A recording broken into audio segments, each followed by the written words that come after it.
Chapter 634. Broken branches were all over the ground, and needles were flying everywhere. Kacha, kacha, the sound of the tree being cut was endless. The flower addict's posture was wild, and the way he waved the scissors was free and unrestrained. From his appearance, he really did look like an artist. But nothing good came out of Lan Shanggu's mouth. He looked dumbfoundedly at the flower addict Lin Fuyang, who was about to fight with Pine and Cypress, and sighed, "This guy, is he a flower addict or an idiot?" Fang Yen was also speechless. Looking at the way he waved the scissors, he thought this guy was a dick-cutting maniac, cutting off anyone's dick that he didn't like. A group of people dodged here and there, but he just wanted to mess with a pine tree. This made their dodging meaningless. It was too embarrassing to do something meaningless. "Right, I've always had a question." Lan Shanggu turned to look at Fang Yen, and said, "Which idiots are there in Huaxia's 7 addicts? Is there a guy named Idiot?" "I'm also curious," the willow tree said. Fang Yen smiled bitterly, and said, "I've seen Dao addict Song transplanting seedlings, I've seen martial addict Ho Zhendong, I've seen music addict Shui Yun, I know there's medicine addict Qin Wujia, I also know there's tea addict Xianyuan Qiu, I know there's painting addict Bai Lu, and this flower addict Lin Fuyang. I've never heard of an idiot. But I've seen a lot of idiots in real life." Lan Shanggu glanced at the flower addict Lin Fuyang with disdain, and said, "I think this ranking is very inaccurate. If I were to rank Huaxia's 7 addicts, I'd definitely add an idiot. This guy is obviously an idiot, right? Who is he trying to scare by waving the scissors and cutting the tree like crazy? If men are all like him when it comes to picking up girls, I'm afraid those women would rather like their own kind than any other man. Maybe there's a surprise?" Fang Yen said with a smile. "What surprise?" Lan Shanggu didn't like flower addict Lin Fuyang, so when he talked about him, he naturally had a mocking tone. "Isn't this a surprise?" Fang Yen stared unblinkingly at the pine tree that Lin Fuyang was crazily pruning. His face was filled with surprise and admiration. "What's so nice about this tree?" Lan Shanggu noticed Fang Yan's strange expression and looked over as well. He didn't find anything special. He took a closer look and realized that something was amiss. When he looked at it for the 3rd time, he finally knew what was wrong. He had actually cut the pine tree into the shape of a human, an outstanding and beautiful woman.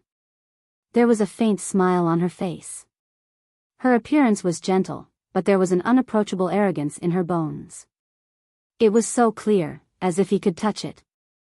Logically speaking, floral art and gardening were only similar in form or spirit.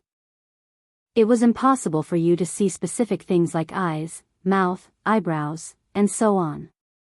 However, you can feel their existence from the works of the anthomaniac. It was no longer a work of art. It was a real person. A person with spirit and flesh. "What's going on?" Lan Shanggu asked in surprise. "Am I the only one who saw a beauty? He cut the tree into a beauty?" "That's Liqi," Fang Yen said with infinite admiration. He had seen Liqi before and knew how similar the expression and temperament of the person under flower addict's hands were. Only when he remembered a person in his heart could he easily show her. He gave her soul, flesh, and everything beautiful in the world. The Liqi under flower addict's hands was very similar to a real person, but even more beautiful. For example, Liqi's slightly raised head arrogantly. This kind of thing was hidden deep in his bones. However, he had skillfully dug it out and displayed it incisively and vividly. Flower addict was indeed a flower addict. "I didn't know Mr. Liqi was so beautiful." Lan Shanggu looked at Liqi's appearance obsessively. He couldn't see the real person in real life, so it was good to see it artificially. "I thought it was an old man. However, isn't this flower addict a bit too powerful? With just a pair of scissors in his hand, he could turn an ordinary tree into the appearance of the woman he likes. Such a peerless skill of picking up girls is unstoppable. Who can compete with him?" There are 4 realms of flower art. The first is form resemblance, which only takes the form. The second is spirit resemblance, which has both form and spirit. The third is ghost axe, which can only be obtained by a great master. The fourth is divine craft, which is rare in the world, like a god descending to earth. I have learned flower art for more than 10 years, but I only reached the level of spirit resemblance. And this is my best performance. Fang Yen said with a sigh. What about him? Lan Shanggu pointed at flower addict Lin Fuyang, who was still doing the last bit of trimming, and said, which realm is flower addict at? Because he had seen flower addict's ability, Lan Shanggu's attitude towards him was much more respectful. He didn't choose any special materials, just a pair of scissors as a tool. He casually trimmed a pine tree in the yard, and the work he produced was already in the ghost axe realm. This is a rare genius in the flower art world. He truly deserves the title of flower addict. Fang Yen pointed at the pine tree in front of flower addict Lin Fuyang, and said, a music addict cut by flower addict. This scene can become the treasure of your Blue Mountain Club, and ensure that your Blue Mountain Club will not decline for 100 years. Lan Shanggu thought about it, and also became happy. That's right, flower addict used the pine tree in his Blue Mountain Club to cut a music addict. Then, according to the property law, this music addict naturally belonged to him. If this matter was accidentally spread, wouldn't it attract countless celebrities in Huacheng, and even guests from all over the country to come and watch? At that time, his Blue Mountain Club would be crowded, and because of this music addict, his Blue Mountain Club would complete an upgrade, and become the top club in the world. But soon, Lan Shanggu couldn't be happy anymore. Because he thought of an extremely serious problem. He looked at Fang Yen, and said, the pine tree will grow. Fang Yen nodded, and said, yes. As long as it is still alive, it will continue to grow. If it continues to grow, then this music addict, will it grow to nothing? That's for sure. Fang Yen nodded. The respectability of gardening also lies in its changes.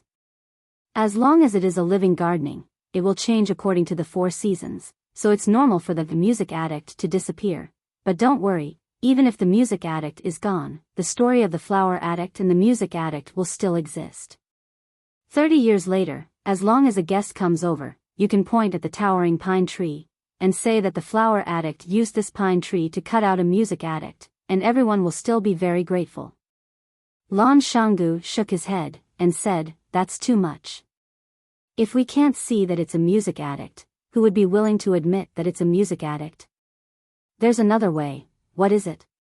Fang Yen pointed at the flower addict, and said, think of a way to make him stay, and let him trim you every day. That's a good idea. Lan Shanggu said happily. The flower addict waved the scissors to cut off some minor details, and then stood in front of the music addict with a sad face. Shui Shuiyun, are you really this cruel? You rejected me again and again, and now you won't even give me a chance to meet. He reached out his hand and gently touched the face of the music addict, and said with a sad voice, tell me, what do you dislike about me? I'll change. I'll change, okay? You are a burning flame, so I'm willing to be a moth flying into the flame. Even if I'm smashed to pieces, even if I'm beyond redemption, even if I'm burned to ashes, I won't give up the chance to hold your hand in this life. Why is love so hurtful, so heartbreaking? Pfft, this time, not only Fang Yen couldn't help but laugh, but even the willow tree's mask made a strange sound. Who is it? Which bastard is laughing? The flower addict was so angry that he roared at Fang Yen and Lan Shanggu. This time, Lan Shanggu was able to hold back his laughter.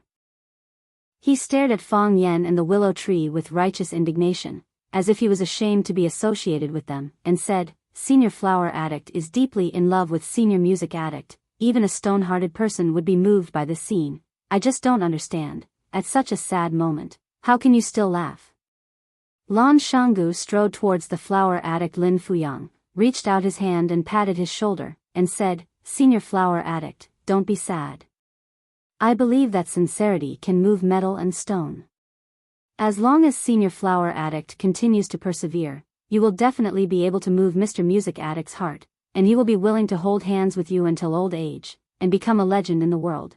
Aren't the flower addict and music addict meant to be a match made in heaven? After saying this, he glanced at Fang Yen guiltily. He didn't know what the relationship between them was. Would he be angry at what he said? The flower addict Lin Fuyang nodded repeatedly, and said, "Yes, yes. I am the flower addict, she is the music addict.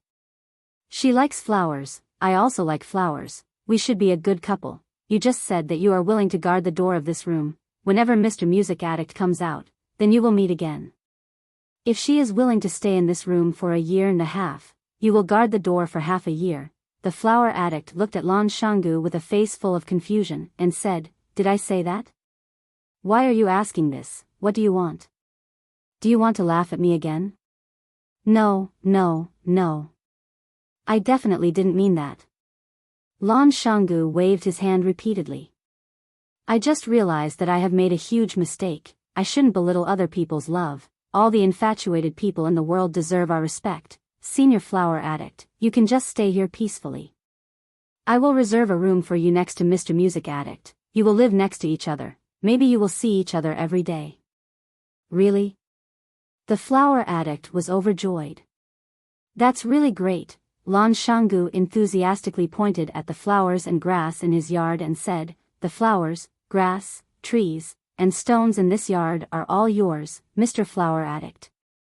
You can cut whatever you want and carve whatever you want. If it's not enough, I'll bring more from outside." Chapter 635. The flower addict was overjoyed. She excitedly pulled Lan Gudu's hand and thanked him. Fang Yen sighed silently. Lan Gudu must have a bad conscience to lie to such an idiot.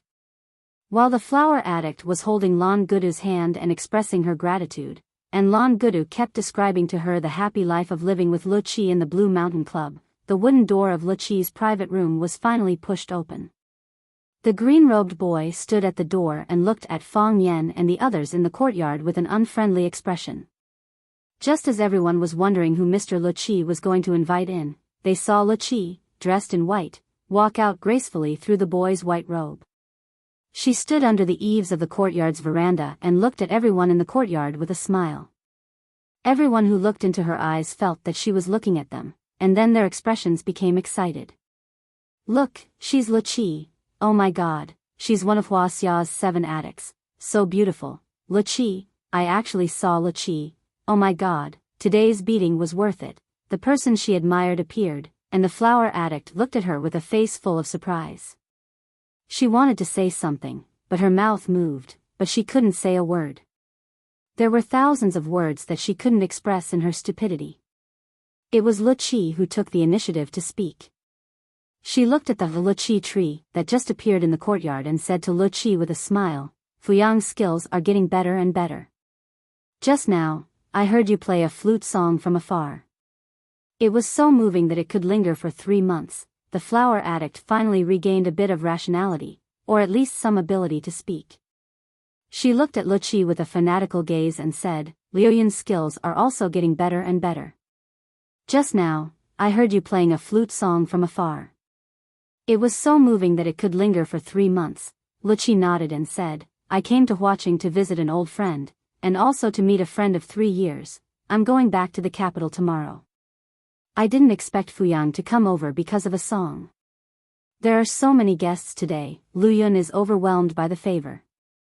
The flower addict Lin Fuyang smiled and said, "To be able to listen to Liu Yun's song, even if I had to fly across the ocean to see you, it wouldn't be a problem." Fang Yen just thought that the flower addict, Lin Fuyang, was a bumpkin who had never seen the world, but now he had to admit that Lin Fuyang's poetry attainments were excellent.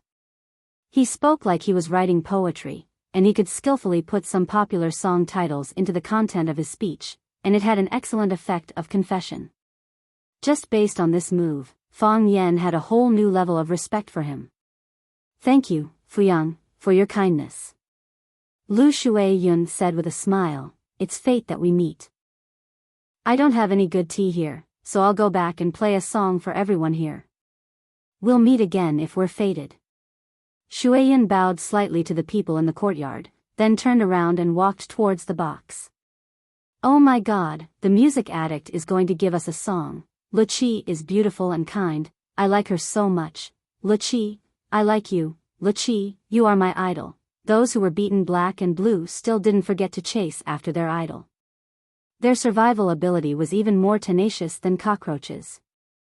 The green-robed boy snorted coldly and followed his master back to the room. Bang! The door of the box was slammed shut by the little boy. After a while, the moving sound of a flute came from the box. This is a song for me. The flower addict muttered to himself. Lan Shangu nodded in agreement and said, "This song is very beautiful. What's its name?" Falling flowers and flowing water. The flower addict said. Lan Shangu suddenly felt that the flower addict was very pitiful. Very, very pitiful. Thus, Lan Shangu decided to comfort him. He patted his shoulder and said, "Senior flower addict, you can stay in my small courtyard. I don't have anything else here, but I have enough flowers and plants." Standing at the entrance of the Blue Mountain Club, Chen Shuer's expression was extremely ugly. Lin Zheng respectfully stood next to him and said in a low voice, "Boss, this Lan Shangu is arrogant and domineering. He doesn't give our Tiandu real estate any face. I told him the boss's name, and he still doesn't want to let him go. I've negotiated with them for a long time, but I still can't confirm whether the young master is safe or not. Their people are guarding the entrance of the courtyard. I tried many times but couldn't break in. Boss, I didn't do my job well and failed to live up to your trust." Chen Shuer patted Lin Zheng's shoulder and said, "Old Lin, it's not your fault. Some youngsters these days, they haven't suffered any hardships, haven't encountered any hardships, so they have arrogance in their bones and don't care about anyone. This is understandable. They said that the music addict is in the club, using the name of the music addict to extort money from everyone. Should we call the police? If the police come, we won't be able to punish the real villains." Chen Shuer said, "Settle privately and pay us tens of thousands of dollars. Is this the end of it?" "Boss is right." Chen Shuer waved his hand and a bald man ran over and said, "Boss, I'll go and smash his stupid club." Chen Shuer nodded and said, "Dahai, go and smash the club for me. Let them pay the price. Let Lan Shangu come out and talk to me. His club is expensive, I won't go in." "Boss, don't worry. I'll twist Lan Shangu's head off and kick it like a ball." Dahai agreed and led a group of men in black toward Lan Shangu Club. Chen Shuer sat in his Bentley and leisurely lit a cigarette. Lin Zheng also sat in and comforted him, "Boss, don't worry, there will be results soon. Dahai is very organized." "There's no rush," Chen Shuer said, "it's Lan Shangu who is in a rush." "Of course," Lin Zheng said with a smile. "Boss, you're worth two. When that happens, it won't be easy for them to send young master back. They have to apologize and compensate. They have to give us a reason. If the reason isn't good, we won't accept it." "That's true," Chen Shuer said with a smile. "It's easy to invite a god in but hard to send him away. Young people will never learn to be obedient if they don't suffer a little. I'll be Lan Shangu's mentor for once." Knock, knock, knock. Someone knocked on the car window. Chen Shuer was furious. There were bodyguards outside. How could they let someone knock on the car window? Where did they go to esh*t? Knock, knock, knock. This time, it wasn't knocking, it was slapping. Lin Zheng looked out the window and said, "Boss, it's Lan Shangu. That brat from Lan Shangu is here." It was indeed Lan Shangu standing outside. Of course, there was also Chen Shuer's bodyguard, Baldi Dahai. Baldi Dahai was being held up by two men in black. His bald head was no longer intact, it was stained with red blood. His face was a mess of flesh and blood. Who knew how many punches and kicks he took? Lin Zheng opened the car door and got out, then stood guard by the door. Chen Shuer then got out of the Bentley. He glanced at Baldi Dahai and sighed that he wasn't careful enough and fell for this brat's trick. Looking at the two bodyguards lying on the ground, he cursed them for being idiots. They kept bragging about being the top fighter of the international mercenary group, the best soldier in the world, but in less than 3 minutes, they were beaten up and dragged back. Lan Shanggu laughed as he looked at Chen Shuer and said, Boss Chen, these are your people, right? Chen Shuer stared at Lan Shanggu and said, that's right. As long as they're not, Lan Shanggu laughed and said, I'll bring them to you. Lan Shanggu waved his hand and said, hand them over to Boss Chen. And so, the men in black let go at the same time. The bodyguards that went in with Baldi Dahai immediately went limp and fell to the ground. This kind of behavior was undoubtedly a ruthless slap on Chen Shuer's face. He felt his face burning with pain. Boss Chen, I've brought them to you. You have a lot of work to do, I won't disturb your work anymore, Lan Shanggu laughed and said. Goodbye. Saying that, he turned around and walked towards the Blue Mountain Club. Lan Shanggu, Chen Shuer shouted. Lan Shanggu turned around, smiled and asked, Boss Chen, is there anything else? You imprisoned my son, Chen Guojing, beat up my bodyguards, and you're leaving just like that? Chen Shuer coldly asked. Oh. So Chen Guojing is Boss Chen's son. I just found out, Lan Shanggu laughed and said. Boss Chen, you came at the right time. I have something to discuss with you. Today, my Blue Mountain Club had a guest. Your son, Chen Guojing, ran over and insulted and kicked the door. My guest was very angry, and I lost face as well. Originally, I was going to call the police and send those hooligans to the police station for a few days. But a bunch of uncles kept apologizing to me and said that it wouldn't happen again. I had to give them face. What did Boss Chen say?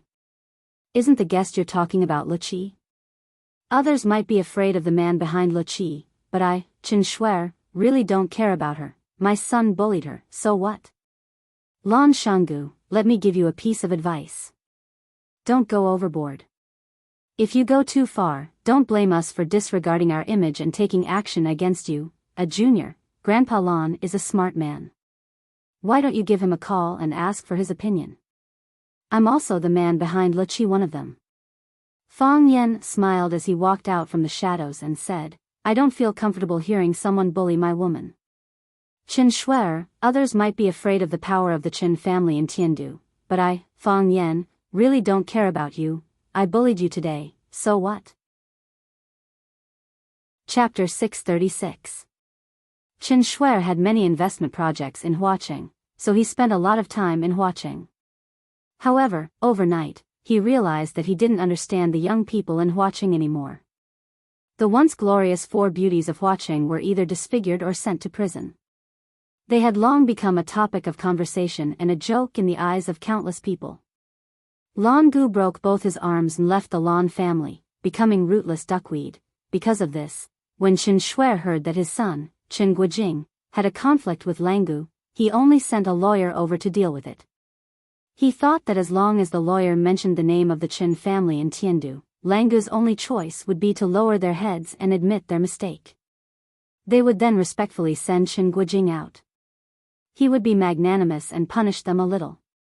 What else could he do to them? No matter how useless Langu was, he was still a descendant of the Lan family. He couldn't offend the Lan family too much, right? Chen Shuer was attending a small private gathering when he received a call from the lawyer, Lin Zheng. Lin Zheng was in a bad mood. He said that Langu's attitude was bad and they weren't willing to let him go. Chen Shuer thought about it and decided to make a trip himself. No matter how busy his business was or how important his connections were, he had to be extra careful when it came to his son. He had already thought about it on the way here. First, he would let Baldi Big C and his men destroy the Blue Mountain Club from the inside out. Then, he would let Lan Shanggu come over to apologize personally. That was exactly what he did. But wasn't the ending a little too quick? Chen Shuer knew of Fang Yen. Anyone who had reached a certain level would know of his existence. Even if they didn't like him, who could easily ignore him? He was the major shareholder of Chaoyan Technology. He was on good terms with Langu's Lu Shu. He was sworn brothers with Du Qing of Qingyun Group. Such a person was still very powerful in Huaqing. However, he had offended some big shots in Yanjing and was being suppressed everywhere. His life wasn't good. Now that Fang Yan had stepped forward and acted as if he was going to bully Qin Shuer on behalf of Li Qi, Qin Shuer's anger soared. For decades, no one had ever dared to point at Qin Shuer's nose and say, "So what if I want to bully you?" Fang Yan. Qin Shuer's voice was low. He was trying hard to suppress the anger that was about to erupt. "Aren't you afraid of biting your tongue? How dare you little brats talk to me like this?"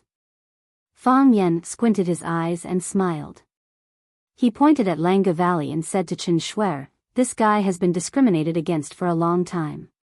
Tonight, he suddenly wanted to find someone to show off his power. After thinking about it, he thought of your son. So, he picked up a wooden stick and gave it a good beating. Your son is now lying on the grass in the yard, pretending to be dead. Even if someone stepped on his face, he wouldn't dare to move." "Fang Yan, don't go too far, how could that be?" Fang Yan said with a smile. "You, the bald bodyguard, wanted to smash the club, but before he could do anything, he was beaten to death by the hidden troops in the Orchid Valley. How bad can he be? He planned it and was waiting for you to come. Just now, I tried to persuade him, saying that Mr. Chen is a guest from afar, and that he should just ask a few of his brothers to send his people over. But he refused, insisting that he wanted to see Mr. Chen's funny expression at this time.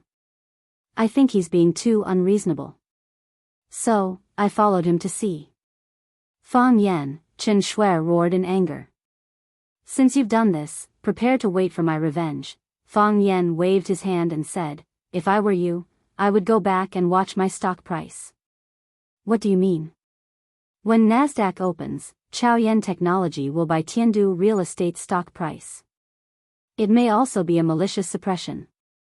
Fang Yan looked at Qin Shuer with a smile and said, "You should know something about Chaoyan Technology, right? We have plenty of money anyway." You guys," Qin Shuer's eyes were red, and his face turned purple. His hands trembled, and he stammered, unable to utter a complete sentence. Fang Yan stared at Qin Shuer and said, "Mr. Qin, do you understand what we mean now? What do you guys want?" Lin Zheng finally reacted. This was a big conspiracy, a big conspiracy. These bastards, they set up trap after trap, and only now did they reveal their fierce fangs. They wanted to suck blood. They used Qin Guojing as a bait to lure out Qin Shuer, the big shot behind the scenes. What did they want? "Don't even think about touching Longtu," Fang Yan said coldly. "Longtu belongs to Lu Chaoga. No one can take it away." "How do you know?" Qin Shuer stared at Fang Yan in horror and asked. "It's not convenient for the Ren family to make a move, so they asked the Qin family, who have been on good terms with them for generations. You and your father have been so happy in watching recently, hiring a lawyer to help Jiang Zhulu reverse the verdict, and frequently meeting with Jiang Zhuliu's mother, Ren Jin. If you say your goal isn't for Longtu Group, at least I won't believe it." "What? Even Grandpa Ren, who called his son-in-law a scalper and a dog, can't sit still? Seeing such a big piece of fat meat, even if it's the property of his daughter and grandson, he won't hesitate to snatch it. But he's worried about his face, so he threw you, Qin Shuer, out as a cover. Am I right?" "You," Qin Shuer pointed at Fang Yan and couldn't say anything for a long time. This handsome young man was even scarier than they had imagined. Lan Shanggu looked at Qin Shuer with a smile and said, "Fortunately, Tingyue praised Qin Guojing in front of me a few times, saying that he's a good friend, so I was curious to find out about his background. Otherwise, it wouldn't have been easy to find out if you had done it so covertly." Qin Shuer left. He came valiantly and energetically, but when he left, it was as if someone had splashed a bowl of rancid soup on his face. That feeling was really King refreshing. He had the urge to beat his bastard son to death. He told him to stay in Mingzhu, but he insisted on coming to Huaqing to show off. In the end, he was betrayed by his own friend. He, Qin Shuer, had been smart his whole life. How did he have such a bastard son? The Bentley drove away. Fang Yan and Lan Shanggu stood in the night breeze. Fang Yen looked at Lan Shanggu with a smile and said, "Your last stab was really vicious." Lan Shanggu didn't respond to Fang Yan's question, but said with a smile, "Is Chaoyan Technology really going to buy Tiandu real estate? If you guys do it, I'll also follow suit. Let Willow start too. You eat the meat, and we'll drink the soup." Fang Yen shook his head with a smile and said, "I'm just scaring him. Chaoga has a new plan, and Chaoyan Technology has no plans to enter the real estate field for the time being." "What plan? Give us a hint in advance." Fang Yen shook his head with a smile and said, "You guys should ask her directly." Lan Shanggu smiled bitterly and said, "To be honest, Lan Shanggu, have never been a timid person, but once I saw Miss Lu, I became a sick cat, then don't blame me." Fang Yen said with a smile, "I've finished the tea, I'll go back first." "You're leaving just like that? You're not going to say hello to Mr. Lu Qi? Do you think she needs someone to say hello to her? Then what about the local specialties of huacheng that I prepared for her? Give it to her yourself. What if she doesn't accept it? Can I say it's from you? Whatever." Fang Yen waved his hand and walked straight to his car. When Fang Yen returned to the security office of Rosefinch Secondary, Baldy and his friends expressed a momentary shock and a long-lasting fake surprise. Baldy acted as if he had met an old flame that he hadn't seen for many years. He grabbed Fang Yan's arm and said, "Mr. Fang, you haven't come to school for a while. I've been worried about your safety and called you several times, but I couldn't get through to your phone. I went to the dean's office to ask about your situation, and he said that you asked for a leave of absence. I've been waiting for you day and night, and finally you're back." "Yes, you're finally back, Mr. Fang. The next time you go out, you must let us know, so that we won't worry." The other two chimed in as well. It was as if they had lost all interest in life when Fang Yen wasn't around. Only God knew how happy they were. Fang Yen shook off Baldy's excessive affection and asked, "Is there anything going on at school recently?" Baldy cleared his throat and said, "Wang Chang, report the work." "Yes, Director." Wang Chang immediately flipped open the small notebook he carried with him, straightened his back, and read in front of Fang Yen, "On the morning of November 11th, 9 students were late. Their names are Wang Halai, Wan Mingming, Li Xiaola." All right. Fang Yen waved his hand. "No need to read. I'm just asking if there's anything big happening at school recently." "Yes. Our school is going to build a new campus in Shenzhen City." "Is that a big deal?" Fang Yen nodded and said, "I already know about this." "What else is there?" "The news just leaked today, and you already know about it?" Baldy asked in surprise. Then he felt relieved and said, "That's right, you have Principal Lu." Fang Yen really wanted to beat him up. Knock, knock, knock. Someone gently knocked on the window of the security booth. Fang Yen turned around and saw Su Qi, who he hadn't seen for a while, standing outside the window and looking at Fang Yen with a smile. "Mr. Fang, long time no see." Su Qi smiled and greeted Fang Yen. Fang Yen nodded and said, "Su Qi, long time no see." "It really has been a long time." Su Qi looked at Fang Yen thoughtfully and said, "I was worried that I wouldn't be able to see you today. It wasn't easy to meet you, so I can't let this opportunity slip by." "Mr. Fang, do you have time tomorrow night?" "What's the matter?" Fang Yen asked. "Tomorrow is my birthday, and I want to invite you to my birthday party. Can Mr. Fang do me the honor of attending?" Chapter 637. 3 years ago, when Fang Yen was still the language teacher and homeroom teacher of Class 9, there were often students who invited Fang Yen to birthday parties. Fang Yen rejected most of them, but when he couldn't refuse, he would go and give them a small gift. Life was simple and happy at that time, and his mood was relaxed. Fang Yen was still a child who hadn't grown up yet, and there were countless people who loved and spoiled him. 3 years later, things were different. He was no longer a teacher at Rosefinch Secondary, but he became a security guard at Rosefinch Secondary to protect the safety of the students. He didn't have the mood to be a teacher anymore. He was worried that the hostility in his heart would be released and lead the students who were crazily absorbing knowledge and nutrition. He didn't expect that there would still be girls who invited him to a birthday party. Inviting a security guard? Wasn't this clearly asking him to go to those luxurious and magnificent places to show off? Fang Yan's first reaction was to refuse. He had too many things to do. Was it necessary for him to go to a student's birthday party? Moreover, it was a female student who was obviously very interested in him. Please, Rosefinch Secondary forbade relationships between teachers and students. Fang Yan wasn't that kind of person at all. Fang Yan raised his eyebrows slightly. When he was about to refuse, Su Qi spoke first. She was still smiling as she looked at Fang Yan sincerely and said, "Mr. Fang, if you could come, it would be the best birthday present I've received." This sentence was too destructive. It immediately blocked the words that Fang Yan was about to say. Your coming is the best present she's received. Can you bear not to give someone a present on their birthday? Can you bear to ruin someone's happy mood? I'm free tomorrow too. Baldy touched his bald head and said with a smile, Su Qi, can I have the honor to go to your birthday party? Of course. Su Qi nodded. She even invited the other two security guards and said, you guys can go together. Let me introduce some friends to you. There's good wine to drink and cakes to eat. Wow, can we go to your birthday party too? That's great. Tomorrow, I'm going to wear the new suit I bought during the new year. Fang Yan hadn't agreed yet, but the other three had already accepted. Su Qi looked at Fang Yan with bright eyes, quietly waiting for Fang Yan's answer in anticipation. Fang Yan looked at Su Qi and said with a chuckle, Happy birthday, Su Qi.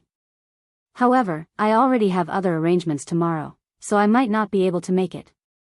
The smile on Su Qi's face disappeared and she said with some regret, it's really disappointing. Mr. Fang, though you have already refused me, I still hope that you will go, because there is someone who wishes to see you. Who? Fang Yan asked curiously. I should have told you. Su Qi smiled slyly and said, but you rejected me just now, which made me very sad. So, I'm not going to tell you. You'll know when you see for yourself. In other words, if you don't go tomorrow, you'll never know who the person who wishes to see you is. Everyone is curious. You must be very curious right now, right? Fang Yan looked at Su Qi helplessly and said, if I really don't go, won't you ruin someone else's business? I don't care. Su Qi said matter-of-factly. I'm injured, can't I throw a tantrum? That's for women. She took out a few invitations from her bag and placed them on the only wooden table in the security booth. She said, there's an address on the invitations. I'm looking forward to your coming. After that, the girl skipped away. Baldy looked at Fang Yan with a sad face and said, Mr. Fang, Su Qi has good intentions. Why didn't you agree? Fang Yan looked at Baldy with a smile and said, what? She bought you over just because she invited you to a concert? Hey, am I that kind of person? Baldy said with a wave of his hand.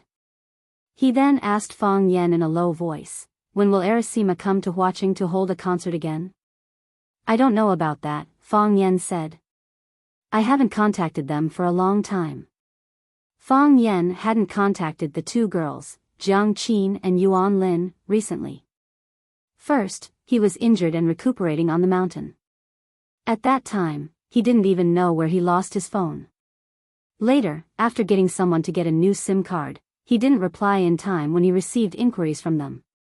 With the promotion of Summer's resources, the two girls became more and more popular and were liked by more and more people. Every time Fang Yan opened the newspaper, he could see all kinds of information about them. They said that Jiang Qin was in a relationship with a male celebrity, that Yuan Lin and Jiang Qin were lesbians, that Jiang Qin was going to enter the film industry again, and that Arasima was going to disband. All kinds of rumors made people dizzy. Fang Yan laughed at such rumors. He knew that Jiang Qin and Yuan Lin had a very good relationship. They were good in the past, and they would be good in the future. Moreover, even if they had a conflict, Summer would solve it well. She was a smart woman. Baldy's face was full of regret. He said, I really want to have a chance to go to their concert again. Mr. Fong, can you get me an autograph from Arasima? Fong Yen looked at him helplessly and said, can't you have something else to pursue in life? Then come with us to Su Chi's birthday party. The girl specially came to invite you. Yes, Mr. Fong, during the days when you were not at school, every time she came to school and passed by our security booth, she would ask if you came, rain or shine. How many days has she persisted? I was touched by her. Fong Yen sighed softly and said, if that's the case, I can't go. It's better to avoid trouble. After school in the afternoon, Fong Yen didn't rush back to Lu Chaoga's villa, but walked to the area inside the school. When Fong Yen walked to the entrance of the small courtyard, he saw Qi Ning and a few men in black from the Wind Group sitting in the RV at the entrance, playing poker. Qi Ning's face was pasted with a lot of notes. It seemed that his luck was not very good today. Fong Yen stood at the door of the RV and asked with a smile, why don't you go in and sit? I don't dare to go in. Qi Ning shook his head. Why? Fong Yen asked curiously. Qi Ning tore off the notes on his face, looked at Fong Yen and said, when you were not in watching, we often accompanied Miss Lu here. The first time we came, we didn't know that your grandfather was watching's famous academic Prime Minister Lu Gong.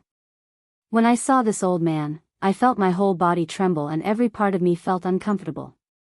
After I found out his identity, I didn't dare to step into his small courtyard anymore. Me too. Maybe it's because I didn't study well when I was young. When your grandfather glanced at me, my whole body would tremble, as if I had done something wrong. Hee, it's better not to let us go in and suffer. We'd rather play poker in the RV comfortably. Fong Yen patted the car door and said, all right, I'll bring you some food later. No need. We brought our own food. Qi Ning refused. Fong Yen shook his head and said, how can that be? When you come to my grandparents' house, you're my guests. How can you let your guests eat canned food and beef jerky? Qi Ning laughed and said, all right, if there's any extra, you can bring us a plate. We can also improve our lives. No problem. Fong Yen chatted with the young people for a while before stepping into the courtyard. Lu Gong was watching the afternoon news in the living room. When he saw Fong Yen come in, he only snorted coldly. He didn't even look at him. Fong Yen smiled awkwardly and said, Grandpa, are you watching the news? Lu Gong's face was gloomy and he didn't respond to Fong Yen. Fong Yan's grandmother heard the noise and walked out of the kitchen. She grabbed Fong Yan's arm and said, Fong Yan, you've been back in watching for so long, and you didn't come to see your grandparents. Grandma missed you so much. Good boy, let Grandma see if you've lost weight. You look good, which proves that Zhaoga has taken good care of you. Grandma, I'm sorry. Fong Yen said these words with difficulty. Facing his closest family, he had 1,000 words in his heart, but he didn't know how to express them. Silly boy, what have you done to me? Grandma held Fong Yan's hand tightly and said, I know you're in a bad mood, so I didn't call you.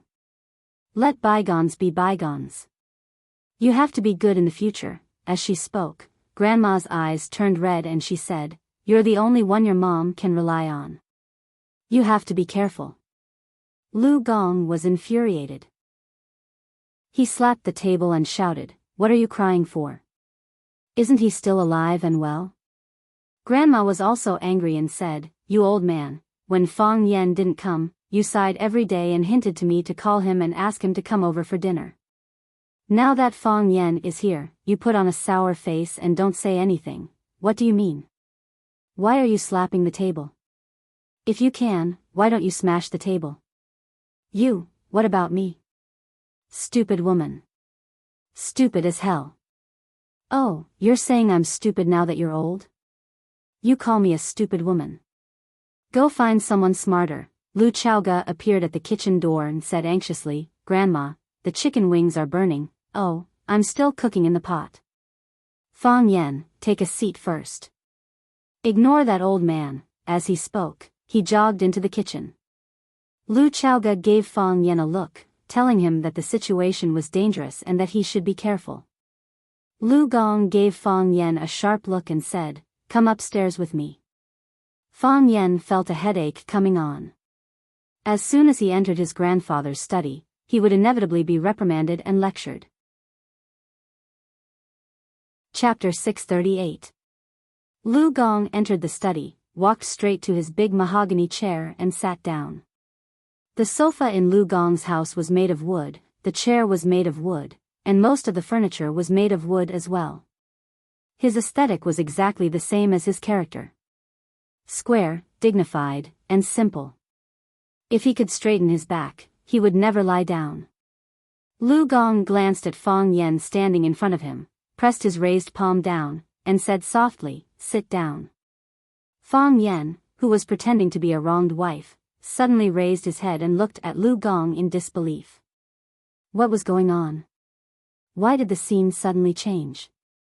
According to the old routine, Grandpa should have slowly brewed a pot of tea and let Fang Yen cool for a while before snorting and shouting, "Do you know what you did wrong?" Since when did the domineering CEO start to walk the path of a romantic lead? He told you to sit down. Lu Gong saw Fang Yan's expression and naturally knew what he was thinking. His tone was a little unnatural. Fang Yen hurriedly sat down. If he didn't look for trouble, he wouldn't take the initiative to look for trouble. Otherwise, wouldn't he be born to be a bitch?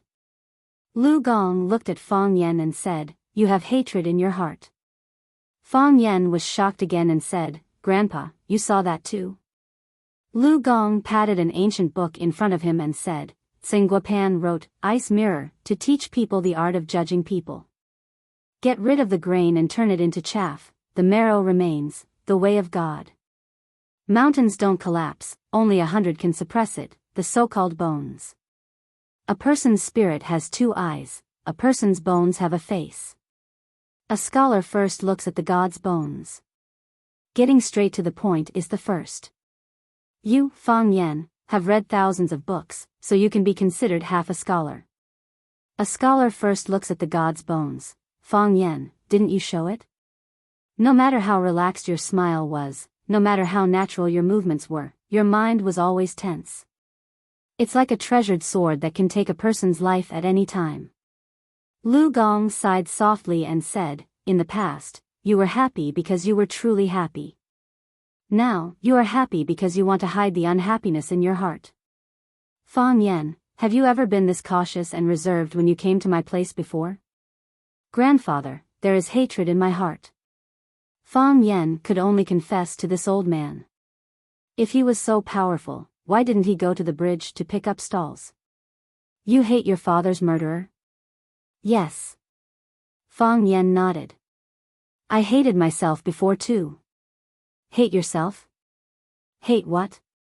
"The child wants to support him, but his parents don't? Or do you hate yourself for not being able to save your father?" "Both," Fang Yen said in a deep voice. "If you hate the former, I can understand. Most people in the modern world don't know how to cherish. They only regret when they lose it. But that's regret, not hatred. If you hate yourself because of this, then you won't be able to rest easy in the underworld. But if you hate yourself for not being able to save your father, then that's the height of stupidity. Are you a god?" "Of course not," Fang Yen thought. "If you're not my grandfather, I'll beat you up." Is there a need to be so sarcastic? Since you're not a god, why do you think you're omnipotent? Just do your best. Lu Gong comforted him softly. Do your best and leave it to fate. Some things are fate. Fang Yen looked at Lu Gong and said, "Grandfather, you're well read. Do you also believe in fate? 1 is fate, 2 is luck, 3 is feng shui, 4 is yin virtue, and 5 is literature. Fate is number 1, followed by luck and feng shui. We can't change what is fated by the heavens no matter how hard we try. Since we can't change it, we can only force ourselves to accept it. Do you know why I haven't called you? Grandfather wanted me to figure it out on my own." "Yes. I wanted you to figure it out on your own and walk out on your own," Lu Gong said earnestly. But you still can't figure it out, and you still can't figure it out. You're loyal, but your aptitude is really stupid. Fang Yan wanted to hit someone again. He was really envious of Lu Gong. Since he was born, fate had arranged for him to be his grandfather. Otherwise, this old man would already be lying on the ground. He didn't want to be a teacher and ran to be a school security guard? Who came up with this stupid idea? It's Baldy, Fang Yan said. Good brother, take the bullet for me. Grandfather won't look for trouble with you anyway. If the old man really does look for trouble with you, it won't be long before you become famous in the education world. I'm helping you. Who's Baldy? You wouldn't know even if I told you. But grandfather, you're right. His idea is really stupid. Professions don't differentiate between high and low. This is the point I've always insisted on. However, you can clearly be an excellent teacher, you can clearly teach more excellent students, but because you can't untie the knot in your heart, you can't get rid of the hostility in your heart, so you can only become a security guard. What does this mean? It means that my aptitude is stupid. Fang Yan learned to be smart. I'll scold myself first, so you can't scold me anymore, right? No, it means that your self-control is extremely poor. An excellent man, a successful man, they can adjust their emotions at any time, so that they can face any difficulties and challenges with the best mental state, whether it's doing business or anything else. They can get twice the result with half the effort. Fang Yan thought seriously and said, Grandfather, I understand. I'll go back and quit my job as a security guard. Ready to go back and be a teacher? Lu Gong's face finally showed a smile. No, I'm going to quit my job at school and focus on my own business. What business? Revenge. After a long silence, Lu Gong said, Fang Yan, I won't persuade you to give up on your hatred. A person who doesn't know how to repay kindness or fight back when insulted is incomplete, but I hope you can live up to the family rules and your conscience. Rising to his feet, Fang Yan bowed deeply to Lu Gong and said, Grandfather, I understand. Lu Gong waved his hand and said, You're dismissed. Otherwise, your grandmother will quarrel with me again and say that I bullied you. Fang Yan smiled obsequiously and said, Grandfather, you're scolding me to teach me a lesson. You don't need to scold other people. Stop flattering me, said Lu Gong. Treat Xiaoga well. What? Fang Yan stared at Lu Gong with wide eyes. The old man had never asked about his feelings. What was wrong with him today? Fang Yan, Yixing's accident happened to coincide with the 3 years you were away. It was Xiaoga who stayed by your grandmother's side when she was the most upset. I heard from Qining that Xiaoga got into a few accidents. I told her not to come, and I even slammed the door in her face a few times, but she insisted on coming here once a week. Rain or shine. Fang Yan, no matter how big a man's career is or how ambitious he is, he should always leave some space for his family and spare some attention for his woman. Otherwise, how is he different from a beast? Feelings are the most difficult things to bear in life. I hope you can take care of yourself and don't let any harm come to the good girl. Lu Gong stared at Fang Yan sharply and said, I know you're not a heartless person, but if you betray Xiaoga, I'll whip you no matter how hard your grandmother tries to stop me. What if she betrays me? Fang Yan said gloomily. What the hell was going on here? Why was he and Lu Xiaoga a couple again? You deserve it. By the time Fang Yan and Lu Gong went downstairs, Grandma and Lu Xiaoga had already prepared a table full of dishes. Grandma wiped her hands with a towel, then went up to Fang Yan and whispered, Did the old man scold you? No, Fang Yan said with a smile. Grandfather just asked me how I've been and was concerned about my health and my relationship. He couldn't say it in front of you, that stubborn old man, Grandma grinned. He's been stubborn all his life. Don't take anything he says to heart. Is that how you teach your kid? Lu Gong flared up again. He had spent his entire life teaching and educating people, so he liked to put his teaching methods into practice on Fang Yan. But his wife was always spoiling him, and every time, she would ruin the correct outlook on life that he had worked so hard to establish for Fang Yan. Kid? Fang Yen is old enough to get married and have kids, but he's still a kid in your eyes? Don't you always tell me not to be too hard on him when he's still a kid? That's right, I think he's a kid, but you men still think he's a kid. What kind of logic is that?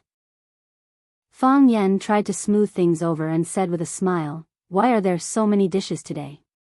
Is it done? Can we eat now? Lu Gong glanced at Fang Yen and said, bring some dishes to Qining and the others first, and a basket of steamed buns. Okay, I'll bring them over now, Fang Yen said. He brought over a few dishes and a basket of steamed buns. Qining and the others were overjoyed. They loved the home-cooked food made by Fang Yan's grandmother. Come, let's eat too, Grandma said. Lu Gong was in a good mood today, and he even went to the liquor cabinet to get a bottle of Maotai. I'll have a glass, and the rest is for Fang Yan. Grandma kept putting food into Fang Yan and Lu Chaoga's bowl, and her face lit up when she saw that a young couple eating happily. Fang Yan, Grandma asked Fang Yan. Fang Yan looked up at her. Grandma, what is it? Tell me. I mean, about your marriage with Chaoga. Pfft, Fang Yan spat out the hot chicken soup in his mouth. Chapter 639. The soup is too hot. Fang Yan wiped his mouth with a napkin and said awkwardly. Can't you be more careful when you're eating? Grandma scolded him and got up to wipe the soup off the table from Fang Yan's mouth. All right, I'll stop talking, Fang Yan said with a smile. You can't stop talking. I was just asking you a question. Grandma wouldn't let it go. Is your marriage with Chaoga going to be put on the agenda? I mentioned it 3 years ago, but you and Chaoga didn't take my words to heart. You were still young back then, and I just wanted you to spend a few more years together to build a relationship. But now, 3 years have passed, and you're not young anymore. Isn't it time to think about it? 3 years after 3 years, how many 3 years can a person have in a lifetime? Back in the study, his grandpa had reminded him not to let down Lu Chaoga, who was a good woman. Now, his grandma was seriously discussing it at the dinner table. Fang Yan understood his grandfather and grandmother's attitude toward Lu Xiaoga. In the 3 years that he had been away, Lu Xiaoga had taken his place to take care of them and comfort them. She had walked into their lives and into their hearts. They had long regarded Lu Xiaoga as part of their family. Fang Yan felt the need to explain this to his grandparents. He needed to tell them about his real relationship with Lu Xiaoga. Were they just friends? Comrades? Or partners? Or partners who relied on each other in life? Or were they close friends who relied on each other? For a moment, Fang Yan couldn't determine the relationship between him and Lu Xiaoga. She was an indispensable person in his life, but she wasn't the one who accompanied him all the time.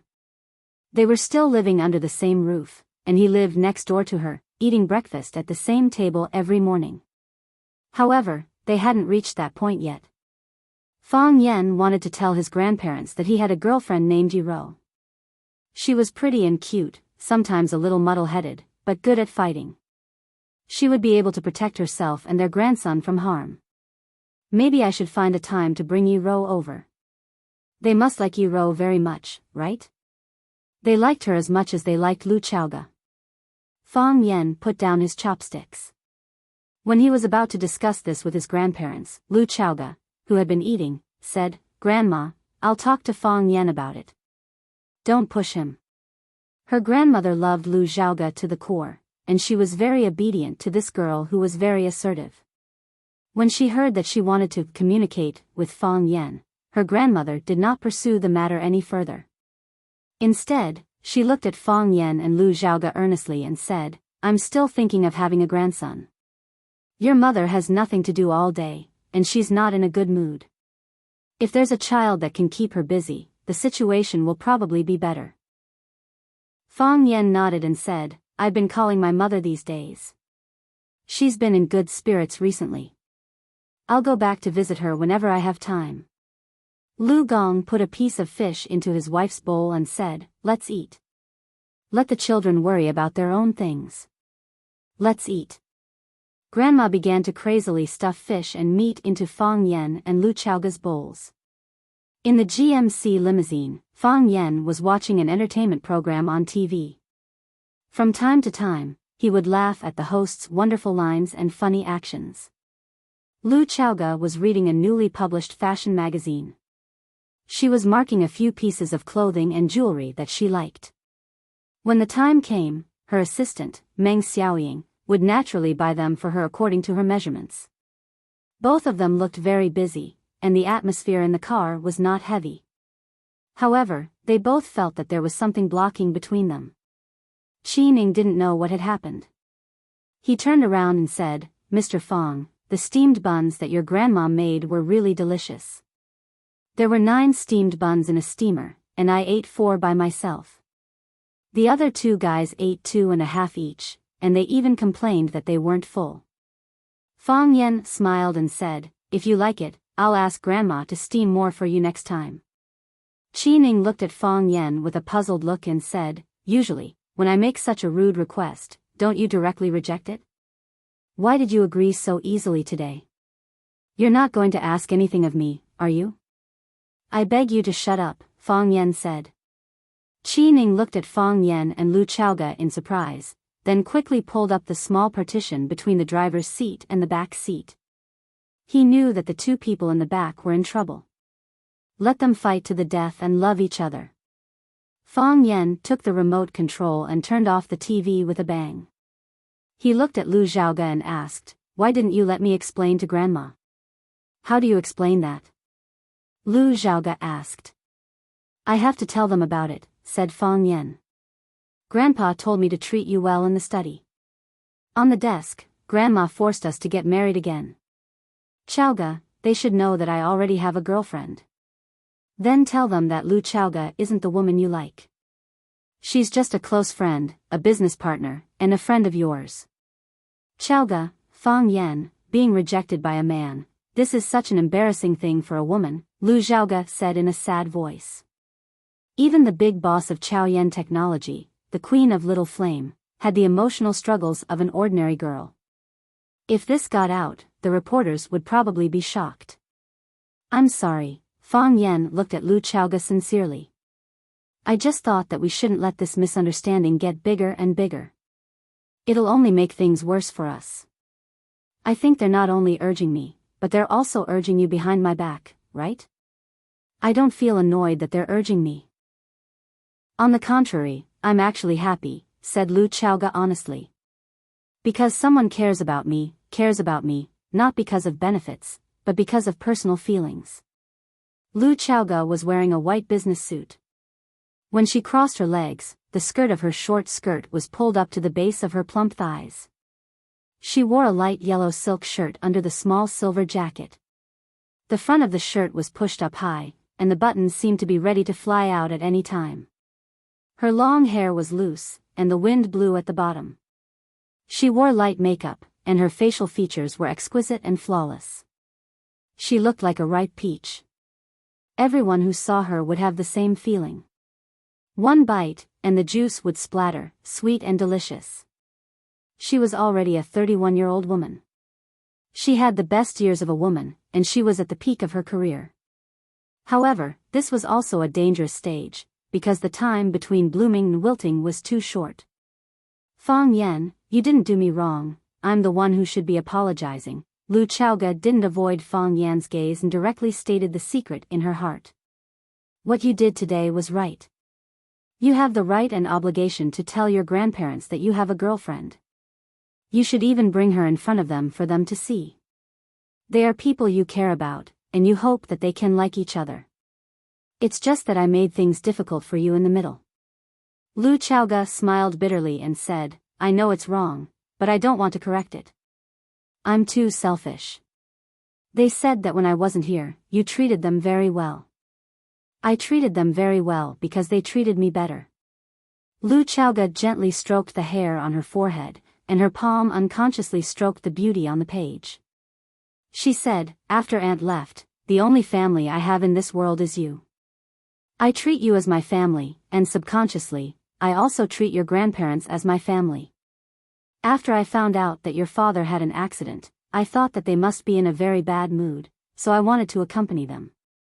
No matter what, they are just two poor old people. On the way back, I encountered several ambushes. Although I managed to get through all of them safely, my grandfather still knew about it. He didn't allow me to visit them again. There were even several times when I stood in front of the small courtyard, and the door was tightly shut. No matter how I knocked on the door, no one answered. I still couldn't help but go over. Again and again. In the end, they were finally moved by me, and no longer forced me to leave, and no longer shut the door to prevent me from entering. Fang Yan, you are a very, very good person, and they are also very, very good people. It is precisely because you are too good to me that I am greedy for this feeling of home, so I can't bear to leave. So, when you wanted to expose all of this in front of my grandparents, I anxiously stopped you. Because I realized that I am not ready. Lu Chaoga looked at Fang Yan sincerely and said, Fang Yan, it is a fact that you have a girlfriend. We are friends, confidants, and business partners, but we are not lovers. This is also a fact. Since we are not lovers, how can we always live together like this? Since we are not lovers, how can I always occupy your family as my family? I will leave eventually, I just hope that you can give me a little time. There was a trace of weakness in Lu Chaoga's eyes, and there was even a hint of pleading. I just, also want to have a family. Chapter 640. Have you ever had this kind of trouble? The person who loves me chases after me closely, and the person I love can't wait for it. Of course, it's also possible that you only have troubles after that. Lu Chaoga was the queen of Chaoyan, the founder of the Chaoyan Empire, and the legendary woman who single-handedly pushed the Little Flame brand to the world. She was a distinguished professor at Harvard Business School, and the audience was always full for 3 consecutive days. She was the youngest female entrepreneur to appear on the cover of Time magazine, but also the most valuable one. Wherever she went, she was the focus of the crowd. She was the darling of countless media cameras. She was Lu Chaoga, an existence that people admired and feared. According to Lu Chaoga's current status, her life should be extremely rich and busy. In the morning, she should attend an economic conference attended by many heads of state. In the afternoon, she should go to the United States or other countries to discuss some important cooperation. She should take a nap on the road and have a spa on her private plane. In the evening, she should attend a cocktail party to communicate with the leaders in various fields, drink with elegant and witty men, and listen to humorous and cute old men brag. However, she had chosen to live a different life. In addition to work, she would go to the mall to buy groceries, and then come back to cook for Fang Yan and even Fang Yingying and Fang Haohan. To put it in a very vulgar way, Lu Zhaoga's life was very incompatible with her family background. She could be a queen, but why did she choose to be a maid? However, Lu Chaoga was willing to accept it, and she cherished and enjoyed all of it. Her parents died when she was young, but she was adopted by an enemy couple. It wasn't easy for her to have an aunt, but she left early, making her an orphan again.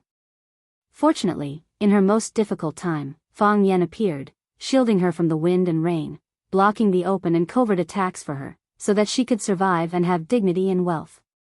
She was grateful to Fang Yan. If it weren't for Fang Yan, she would have been stuffed in the trunk of a car and burned to death like her aunt, right? She also relied on Fang Yan. She relied on his strength, his wisdom, and the sense of security that he could bring her.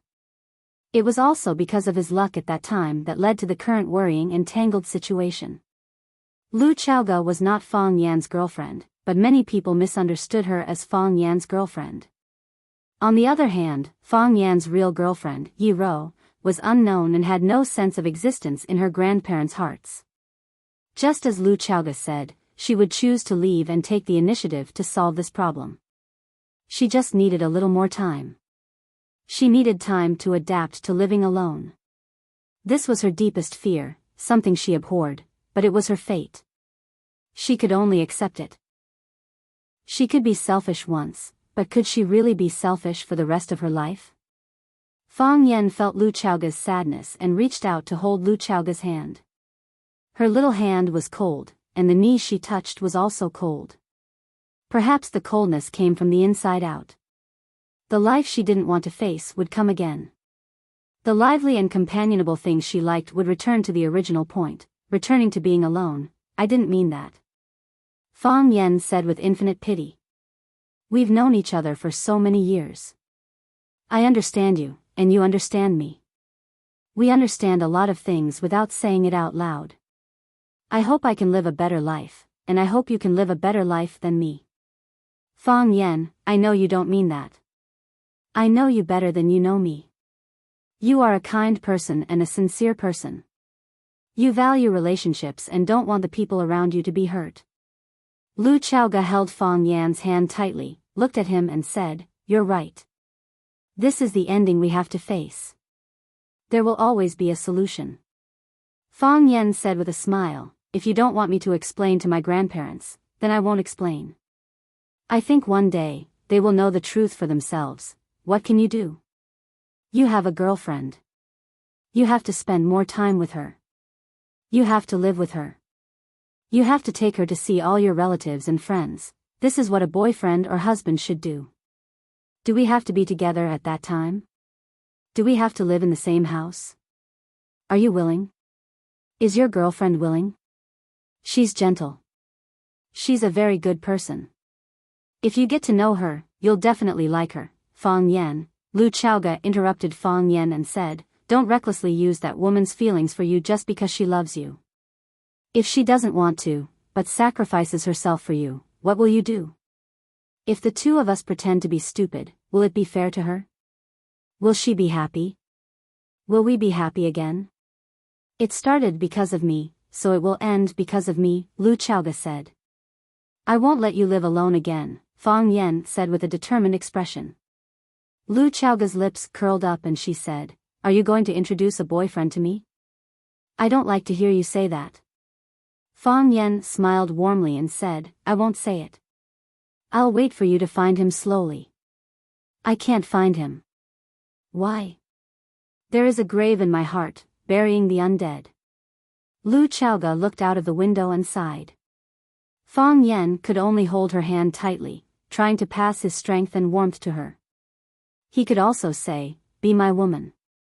Or he could just hold her in his arms and kiss her lips, but, is this the best solution? How can he face Yiro? How can he face his own heart? How can he face Lu Chaoga? What a proud and dignified woman she was. When Fang Yan was sleeping, Lan Shanggu called. Fang Yan pressed the answer button and asked, What's up? Mr. Luqi left early this morning. She rejected everyone's gifts. Lan Shanggu yawned and said sadly, I was worried about Mr. Luqi's safety, so I didn't dare to leave the Blue Mountain Club, thank you. Fang Yan said with a smile. You don't have to do this. Luqi likes peace and quiet. She doesn't want to be disturbed. You can go about your own business.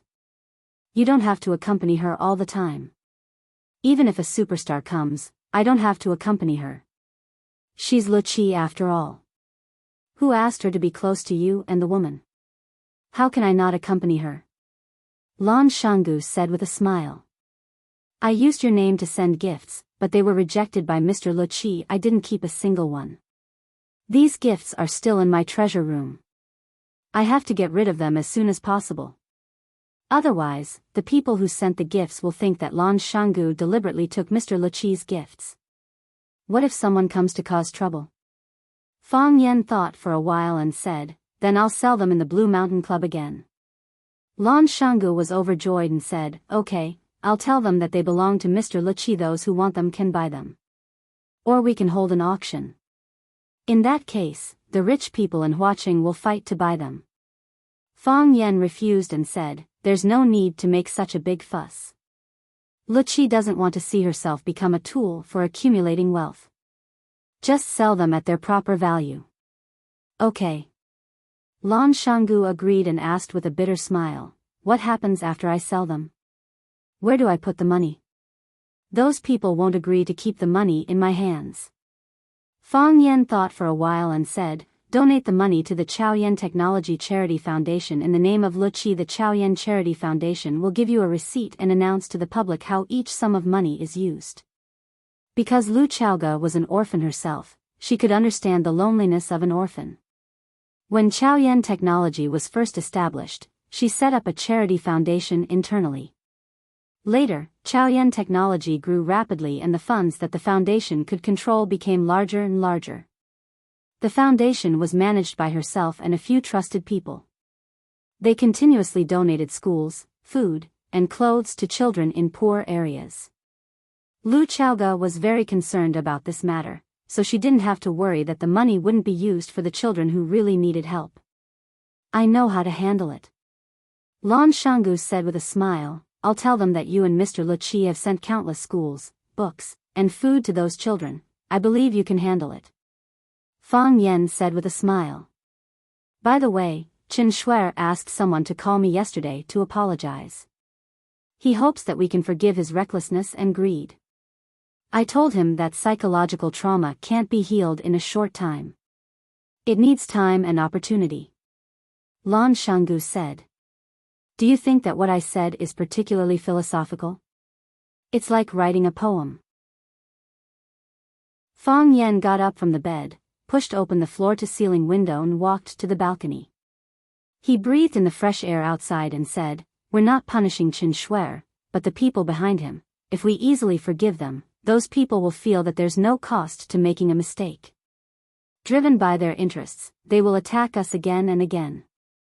I don't want to see such a situation. I understand. Lan Shanggu said. Before the matter is resolved, I'll cancel all the meals. Fang Yan smiled and said, I'm afraid that I have a meal on my side that won't be easy to cancel. Oh, I knew that there would be a lot of people looking for you. Lan Shanggu said with a smile, You decide. If you say let go, I'll throw Chen Guojing out. If you say continue, I'll let Chen Guojing stay at my Blue Mountain Club for a few more days. I'll give him good food and drinks, and he won't have any objections. Chapter 641. After hanging up the phone, Fang Yan went back to his room and changed into his white sportswear, then went to the yard to exercise. This was a compulsory lesson for him every day. Qi Ning and Fang Yingying were fighting. Qi Ning was still not a match for Fang Yingying, who had been practicing internal martial arts for a long time. However, compared to himself in the past, Qi Ning's strength had greatly improved. Internal martial arts focused on qi, while external martial arts focused on strength and stamina. Qi could be regenerated endlessly, but once strength and stamina were used up, there would be no more. Therefore, most external martial arts experts were not a match for internal martial arts experts. However, if an external martial arts expert broke through the shackles and stepped into the ranks of internal martial arts experts, then his achievements would often be astonishing. Therefore, Fang Yan was looking forward to Qi Ning's performance. Whenever he had nothing to do, he would give him some pointers. Bang! Qi Ning's body was sent flying by Fang Yingying's rhino dash. His body staggered backwards, then he fell on his butt. Fang Yingying laughed proudly and said, Little Yingying, what do you think? This move's strength is strong enough, right? Qi Ning gasped for breath and looked at Fang Yingying in shock. He said, What's going on? I've already locked onto your life gate and blocked off your attack route. Why aren't you affected at all? Little Yingying, you idiot, it's because you've been tricked by me. Fang Yingying said, twisting his big butt. In the past, he was forced to practice martial arts, but now he was the one forcing Qi Ning to practice martial arts. Every day, he would beat Qi Ning up for fun. What do you mean?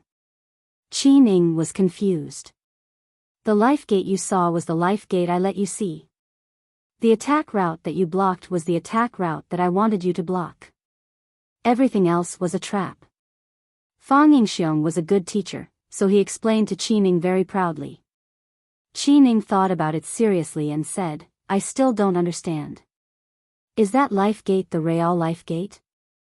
Is that attack route the real attack route? Since it's all true, why is it a trap? This. Fang Yingying was at a loss for words. He said perfunctorily, "This depends on your understanding, your personal understanding. It can't be explained clearly in a short time. You can slowly experience it." Fang Yan snickered in his heart. Fang Yingying had just touched the edge of seeing a mountain not as a mountain, and seeing a river not as water, so there were many things that he could not explain clearly himself. Just like what Qining had asked, the door of life was the door of life, and the route was the route.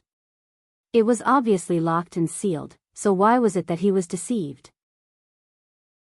Fang Yan walked in front of Fang Yingying and said with a smile, "Hero, use that rhinoceros charge again to attack me." Fang Yingying's expression changed greatly. He said, "Junior martial uncle, don't joke around so early in the morning." "I'm not joking with you," Fang Yan said. "Qining still doesn't understand, you still don't understand. If the two of us demonstrate it, the two of you will have a clearer and more intuitive feeling. Maybe at that time, Qining will understand, and you will also understand more and more."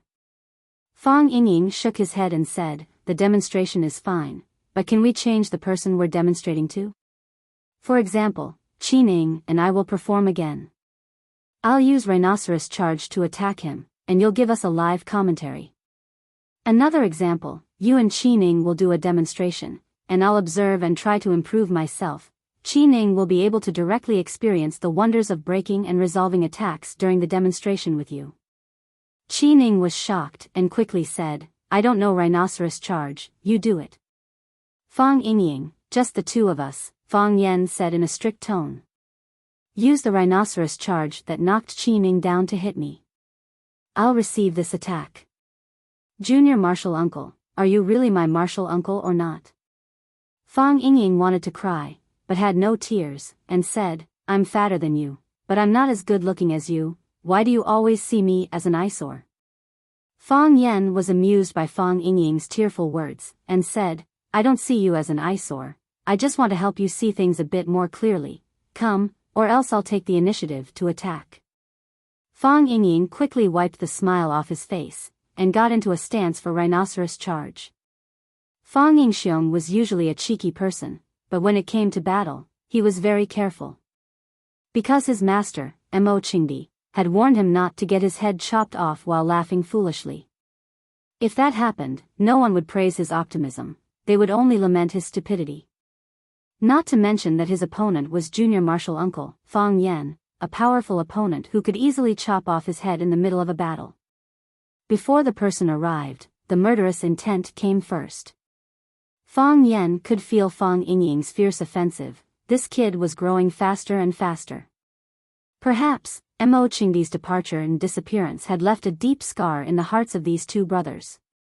After all, it was Mo Qingdi who brought them out from the beggars, and it was also Mo Qingdi who taught them martial arts, giving them a different kind of life. They had always regarded Mo Qingdi as their master and father. Their own master and father had disappeared. As children, how could they not be worried? Fang Yan waved at Fang Yingying and said, "Come. Use all your strength." "Roar!" Fang Yingying roared, and then rushed towards Fang Yan's direction. Fang Yan lifted his right foot, and the tip of his foot drew a circle in the air on the grass. One hand was hidden behind his back, and the other was flat on his abdomen. Clang, clang, clang, Fang Yingying was like an enraged rhinoceros, charging towards Fang Yan's body, with great momentum and vigor. Moreover, when he bent his body and ran, his body also hid many changes. At any time, he could change his attack according to the target's reaction. Fang Yan's flat right hand suddenly blasted out, and grabbed the rhinoceros's vital horn, the top of Fang Yingying's head. The circle-drawing foot moved forward and blocked all of his attack routes. This was the move Qining used to block Fang Yingying. Fang Yan's arm pulled back, and then suddenly shook forward. Bang! Fang Yingying was like a ball, sent flying by Fang Yan's palm. Bang, bang! Fang Yingying's body rolled all the way until he hit the corner of the backyard of the small courtyard. Fang Yingying rubbed his aching head, crying and shouting, "I knew it would be like this, I knew it would be like this." Qining ran over to help Fang Yingying up from the ground, and helped him pat the dust and grass off his body. Fang Yan chuckled as he looked at Qining and Fang Yingxiong, asking, "Do you understand now?" Qining nodded, saying, "I think I understand a bit." Fang Yingying wiped his tears, saying, "I don't understand. I just knew that my body of over 100 pounds was going to fall apart." Fang Yan glanced at Fang Yingying, saying, "Wait until you can no longer feel the pain in your body, then you will truly understand." "If you put it like that," Fang Yingying was so angry that his liver was hurting, saying, "How can I refute you?" Fang Yan smiled, walking straight to the side to practice martial arts. He let Qining and Fang Yingying mumble to each other, not knowing what they were talking about. After Fang Yan finished practicing, he went back to his room to take a shower, changed into a set of dry clothes, and sat on the balcony to read a book. Today was Saturday, so he didn't have to go to school or work. Fang Yan could use this entire day to do things he liked. The sound of a car engine came from the entrance of the courtyard. Lu Chaoga's secretary, Meng Xiaoying, had come with a black van. Seeing her instructing the bodyguards to move boxes from the van to the courtyard, Fang Yan stood up, and couldn't help but ask, "Meng Xiaoying, what are you moving?" "Gifts," Meng Xiaoying said. "What gifts? Aren't you going home?" Meng Xiaoying stood in the grass in the courtyard, looking up to talk to Fang Yan on the balcony on the second floor. "Yes, what's wrong?" Fang Yan instantly understood, looking at Meng Xiaoying and asking, "These are gifts you want me to bring back?" "Yes, boss said you wanted to go home, so he gave me a shopping list," Meng Xiaoying said. "Our secretarial team of more than 10 people worked for 2 days before they finished buying it." "Mr. Fang, do you want to check it first?" Fang Yan sighed softly, saying, "No need." He sat back on the recliner, but he had already lost the mood to read. At the dinner table, he mentioned that he wanted to go home to see his mother and grandfather for the next 2 days. At the time, Lu Chaoga didn't say anything, but she firmly remembered this sentence in her heart. She asked people to buy gifts that were piled up like a small mountain. How could he bring it back? A beauty's kindness is heavy. Zhujiang Bank, one of the most luxurious and famous villas in Huacheng. Su Qi's birthday party was being held here. Su Qi wore a white strapless gown, with a pair of silver high-heeled shoes on her feet. On her head was a beautiful crown made of more than 100 Swarovski crystals of different sizes. She was the well-deserved female lead of the night. She was like a princess in the crowd, and everywhere she went, there would be enthusiastic cheers and heartfelt praises. "Su Qi, you look so beautiful tonight. Su Qi, you look like a princess. Su Qi, can we take a picture?" Su Qi walked through the crowd of friends and relatives, chatting and smiling, satisfying everyone's various requests. When no one was paying attention, she quietly walked to the backyard, wanting to take a breath. This kind of occasion made people feel physically and mentally exhausted, but they couldn't show any trace of impatience. "Everyone came for you, so what right do you have to be impatient? There's a heartbreaking sadness in your eyes," a man in a black suit said in a low voice as he walked out from a dark corner. Chapter 642. Su Qi turned around, looked at the man's smooth head, and said with a smile, "Baldy, you're not suitable for this kind of fresh and clean path." The Baldy said helplessly, "Ugly people don't have a way to go. No path is suitable for them. You won't either." Su Qi patted his shoulder and comforted him, "You can go the flirty route. You can't give others face, but you can give them warmth. There will always be a type that suits you." "What is the flirty route?" "They are usually meticulous and considerate, able to take care of the family, and know how to cook. More importantly, they can understand and sympathize with other people's feelings," Su Qi explained. Baldy was so excited that he shouted, I am. I have everything you said. I can cook, I take care of the family, I'm meticulous and considerate, and I can understand other people's feelings very well. When people reject me, I'm not angry at all, and I'll politely say it's okay. If I were a woman, I wouldn't like a man like me. So I'm the legendary flirty guy. I heard that girls nowadays like flirty guys. I'm not done yet." Su Qi interrupted Baldy and said, "Most of them are the slender and clean type. They dress comfortably and appropriately, and they won't appear too impetuous or exaggerated. They're like the sun, and they can give people a warm feeling. Baldy held his glass, turned around, and left. If I were to look like the sun, would I be afraid that there wouldn't be flowers and grass to nourish me? Hey, don't go, Su-Chi shouted. Baldy turned around with a sad face and said, Missy, it's already very sad to look like this. Please don't discourage me. I didn't want to discourage you, Su-Chi said with a smile. Then you still want me to be a flirty guy? Look at me, which girl will feel warm when they see me? At least they will feel safe, right? Who will find a safe man? Okay, let's change the topic. Su-Chi smiled with her eyes squinted, and said, Is Mr. Fong really not coming? Look, Mr. Fong is such an insecure man, but so many people like him. But those girls who like unsafe men are praising me for looking safe. What kind of mentality do you have to say such things? Su-Chi was speechless. Baldy glanced at Su-Chi and sighed softly. Mr. Fong probably won't come, right? He seldom attends student gatherings. So that's how it is. Su-Chi sighed. I thought I was different from others. Poochie, Baldy laughed. What are you laughing at? All the girls think that they're different from the others. Baldy, do you want to die? All right, don't be angry. I'll send you another message to see if Mr. Fong can come. Why don't you just call them? That won't do. Baldy straightforwardly refused. Mr. Fong lives with our headmaster Lu. If I call him and Headmaster Lu hears it, Headmaster Lu will ask who called. He said that Baldy invited me to a student's birthday party. Do you think I, as the head of security, can sit still? You're so useless. A head of security can make you so nervous. If you help me invite Mr. Fong, I'll find you a better job. How about it? No. Baldy waved his hand. I won't do a better job. I like being the head of security. Why?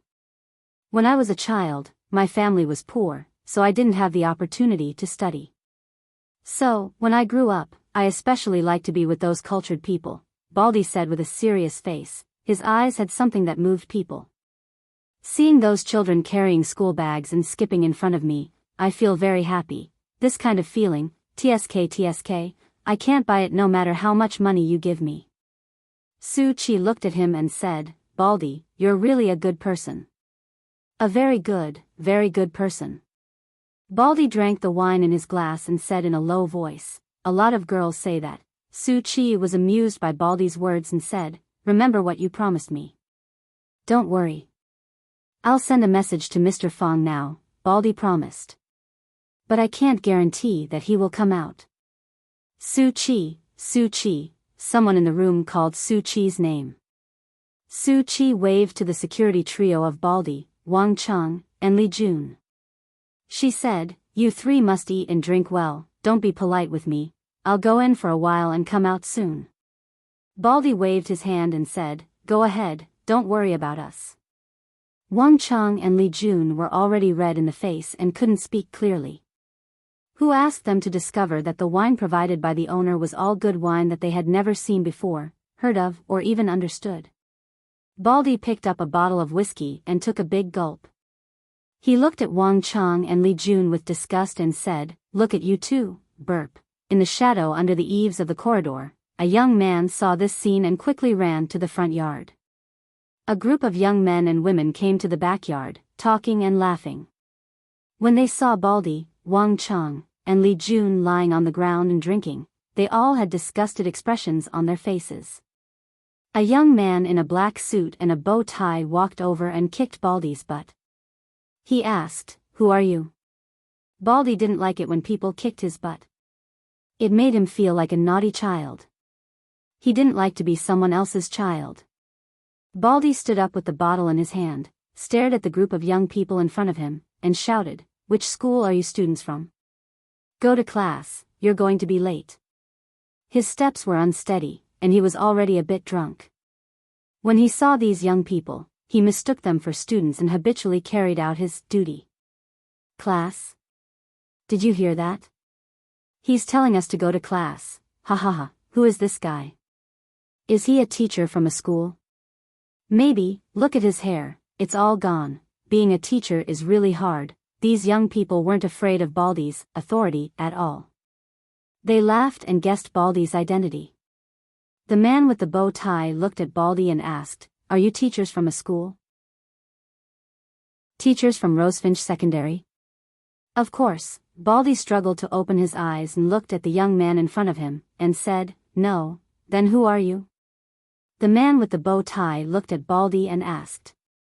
"We are Rosefinch Secondary Security," Baldy said with a proud face. "I'm the head of security." Security? Everyone looked at each other and felt like they were struck by lightning. Why are these security guards here? Did they sneak in?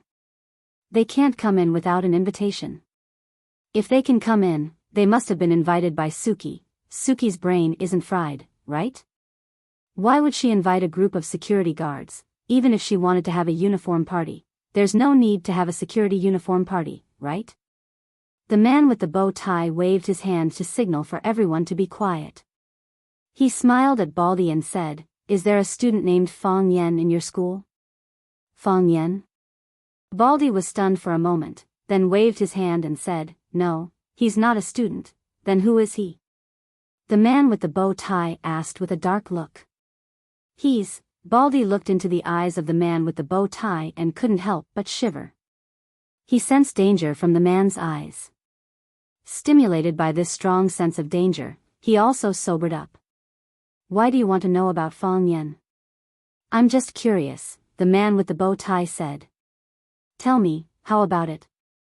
"If he's not a student, then who is he?" "I can't tell you," Baldy said. "Why not?" the man with the bow tie asked strangely. "Because I'm worried that you'll hurt him," Baldy said. "I see a murderous glint in your eyes." The man with the bow tie squinted his eyes and smiled. "Why would we? We just want to be friends with him." "No, you're not," Baldy waved his hand. "I've seen many people, you're not, sincerely looking to be friends." The man with the bow tie picked up a beer bottle from the ground, looked at the English words on it, and said, "Then tell me, how should I be friends?" "Smile. A smile that comes from the bottom of my heart. I'm willing to be friends with Fong Yen because he smiles at me like this. When he smiles at me, I feel like we've known each other for years. That's why I let him use the small boat that's under the watch of the security office, and even agreed to be his boatman. I guessed right, he really is a friend of a friend." "You don't think my smile is good?" The man with the bow tie looked up at Baldy and asked with a smile. "It's not that your smile is bad, it's that your smile is terrible. What kind of friend would make people scared when they smile?" Baldy said with a sincere expression. "Hey, Baldy, what are you talking about?" Someone behind the man with the bow tie was unhappy. "That's right, where did this little tramp come from? He's so ugly, seriously affects my appetite." The man with the bow tie waved his hand again, stopping everyone from attacking Baldy. He took out his wallet from his pocket and handed the stack of bills to Baldy, saying, "As long as you give me an answer, this money is all yours." Baldy waved his hand and said, "I can't do that. Also, let bygones be bygones." "What bygones?" "You said that I don't smile well." "Hey, I thought it was something serious." "Then why did you call me a little tramp and say that I'm ugly?" "I wasn't angry either, right? That's just lip service, you can't take it seriously. So you don't want to help me with this little favor?" "It's not that I don't want to help, it's that I can't. Fong Yen is my friend, my brother.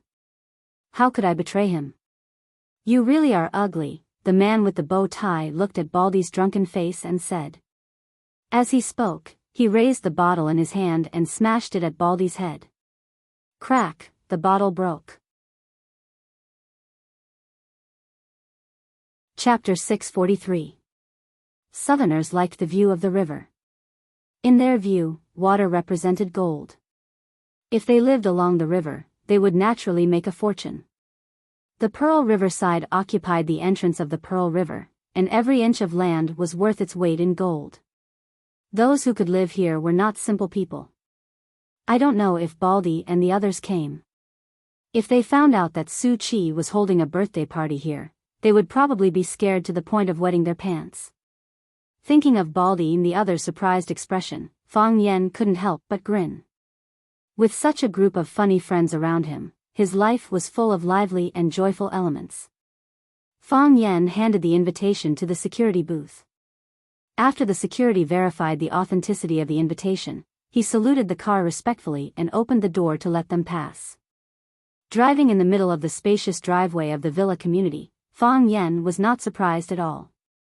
He had long guessed that Su Chi's background was not simple, and the subsequent events had verified his guess again and again. According to the roadside signs, Fang Yen found Su Chi's home without a hitch. Her home was really too easy to find. Because the third house at the mouth of the river was where she lived. Therefore, the address on the invitation was written, Pearl Riverside 003 Building. Fang Yen parked the car in the spacious parking lot at the door and then walked toward the villa's small courtyard. "Sir, please show me your invitation." The old butler at the door performed his duty dutifully. "Okay." Fang Yen handed over the invitation in his hand. "Mr. Fang," a surprised voice came over. Fang Yen looked up and saw Su Chi, who was wearing a white dress and a diamond crown on her head, quickly coming in his direction.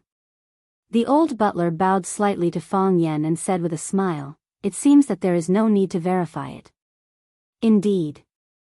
Fang Yen liked this polite and humorous little old man very much, so he said with a smile. Su Chi walked quickly to Fang Yen and said happily, "Mr. Fang, I have been worried that you would not come. If that was the case, I would be too disappointed. I was worried that the Birthday Star Guild would be disappointed, so I came," Fang Yen said with a smile. He handed over the gift box in his hand and said, "You look very beautiful today." "Thank you, Mr. Fang." Su Chi took the gift and said, "I've already said that you coming is the best gift I've ever received." Fang Yen made a shushing gesture and said, "Keep your voice down, or the other guests won't know if they should take out their gifts, understood?" Su Chi blinked and said to the housekeeper beside her, "Uncle Fu, don't tell anyone what I said. Otherwise, humph." "Miss, what were you talking about?" "I'm deaf, so I can't hear you," the butler said with a smile. The three of them laughed. Su Chi stepped forward and held on to Fang Yan's arm. She said, "Mr. Fang, let me introduce some friends to you." "Okay." Fang Yan nodded and said, "Are Baldy and the others here?" "Yes, they're drinking in the backyard." Su Chi said, "They're not used to the atmosphere in the front, so I let them enjoy the food and wine in the backyard. To be honest, I like the backyard too. It's quiet and comfortable there. Even the air in my lungs feels fresher." "Then I'll go to the backyard later," Fang Yan said. "But you're the birthday star today, so you're the focus of everyone's attention. You can't leave the guests and go to the backyard by yourself. Sigh, I'm so pitiful." Seeing the little princess walk in with a man's arm, many people in the hall cast surprised looks at them. "Is that Su Chi's boyfriend? He looks quite handsome. The little princess of the Mei family has quite good taste. Is she an adult? Old Su, a Harry's son-in-law, is here today, but isn't it a little too early for him to be here?" In the middle of the living room stood an elegant middle-aged man in a white shirt. He looked at Fang Yen and Su Chi, who were walking side by side intimately, and raised his eyebrows imperceptibly. A beautiful woman in a light red cheongsam stood beside him. Seeing the man's unhappy expression, she said in a sweet voice, "Old Su, you feel uncomfortable seeing your precious daughter being intimate with another man? It's said that daughters are their father's lovers in their previous lives. This is indeed true, nonsense." The middle-aged man said in a low voice, "How old is Chi-Chi?" "She's only in middle school, but she's already brought her boyfriend home. Is this proper?" The woman held the man's arm and said, "Now that you're a father, you know how to blame your daughter. When you kidnapped me, we weren't even in high school yet, right? How old was I then? My dad said the same thing about you, and you weren't convinced. how can it be the same thing? The man said impatiently. Do you know who that kid is? Didn't Su Chi bring him here? Why don't you just ask him yourself later, the woman said. As the two of them were talking, Su Chi had already walked up to them while holding Fang Yan's hand. Su Chi looked at the middle-aged man and said to Fang Yan, this is my father, Su Boya. Fang Yan took the initiative to extend his hand to Su Boya and said with a smile, Mr. Su, nice to meet you. You have a smart daughter. Although Su Boya didn't like Fang Yan, his good character prevented him from easily showing his emotions. Therefore, when Fang Yan extended his hand, he still very gracefully extended his hand to shake Fang Yan's. It was a very perfunctory handshake.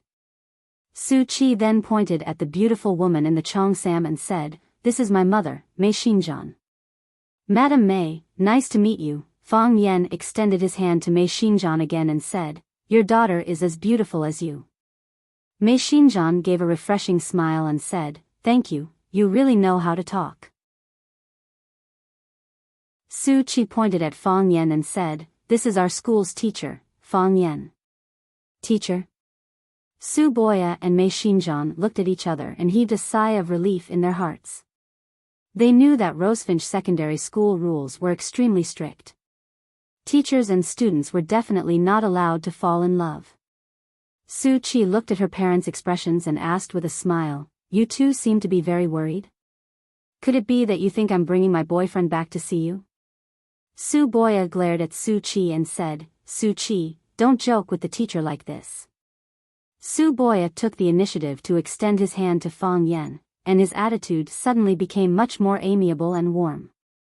He said with a beaming face, Mr. Fang, welcome to Su Chi's birthday party. Fortunately, Su Chi is a sensible child and knows to invite the teacher. Otherwise, it would be a dereliction of our duty as parents. Fang Yan shook hands with Su Boya again and said, Mr. Su, you're treating me like an outsider.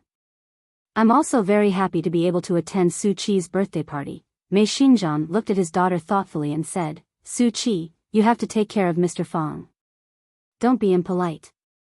Mom, don't worry. I definitely won't let Mr. Fang be thirsty or hungry, Su Chi said with a smile. She once again extended her hand to hold Fang Yan's arm.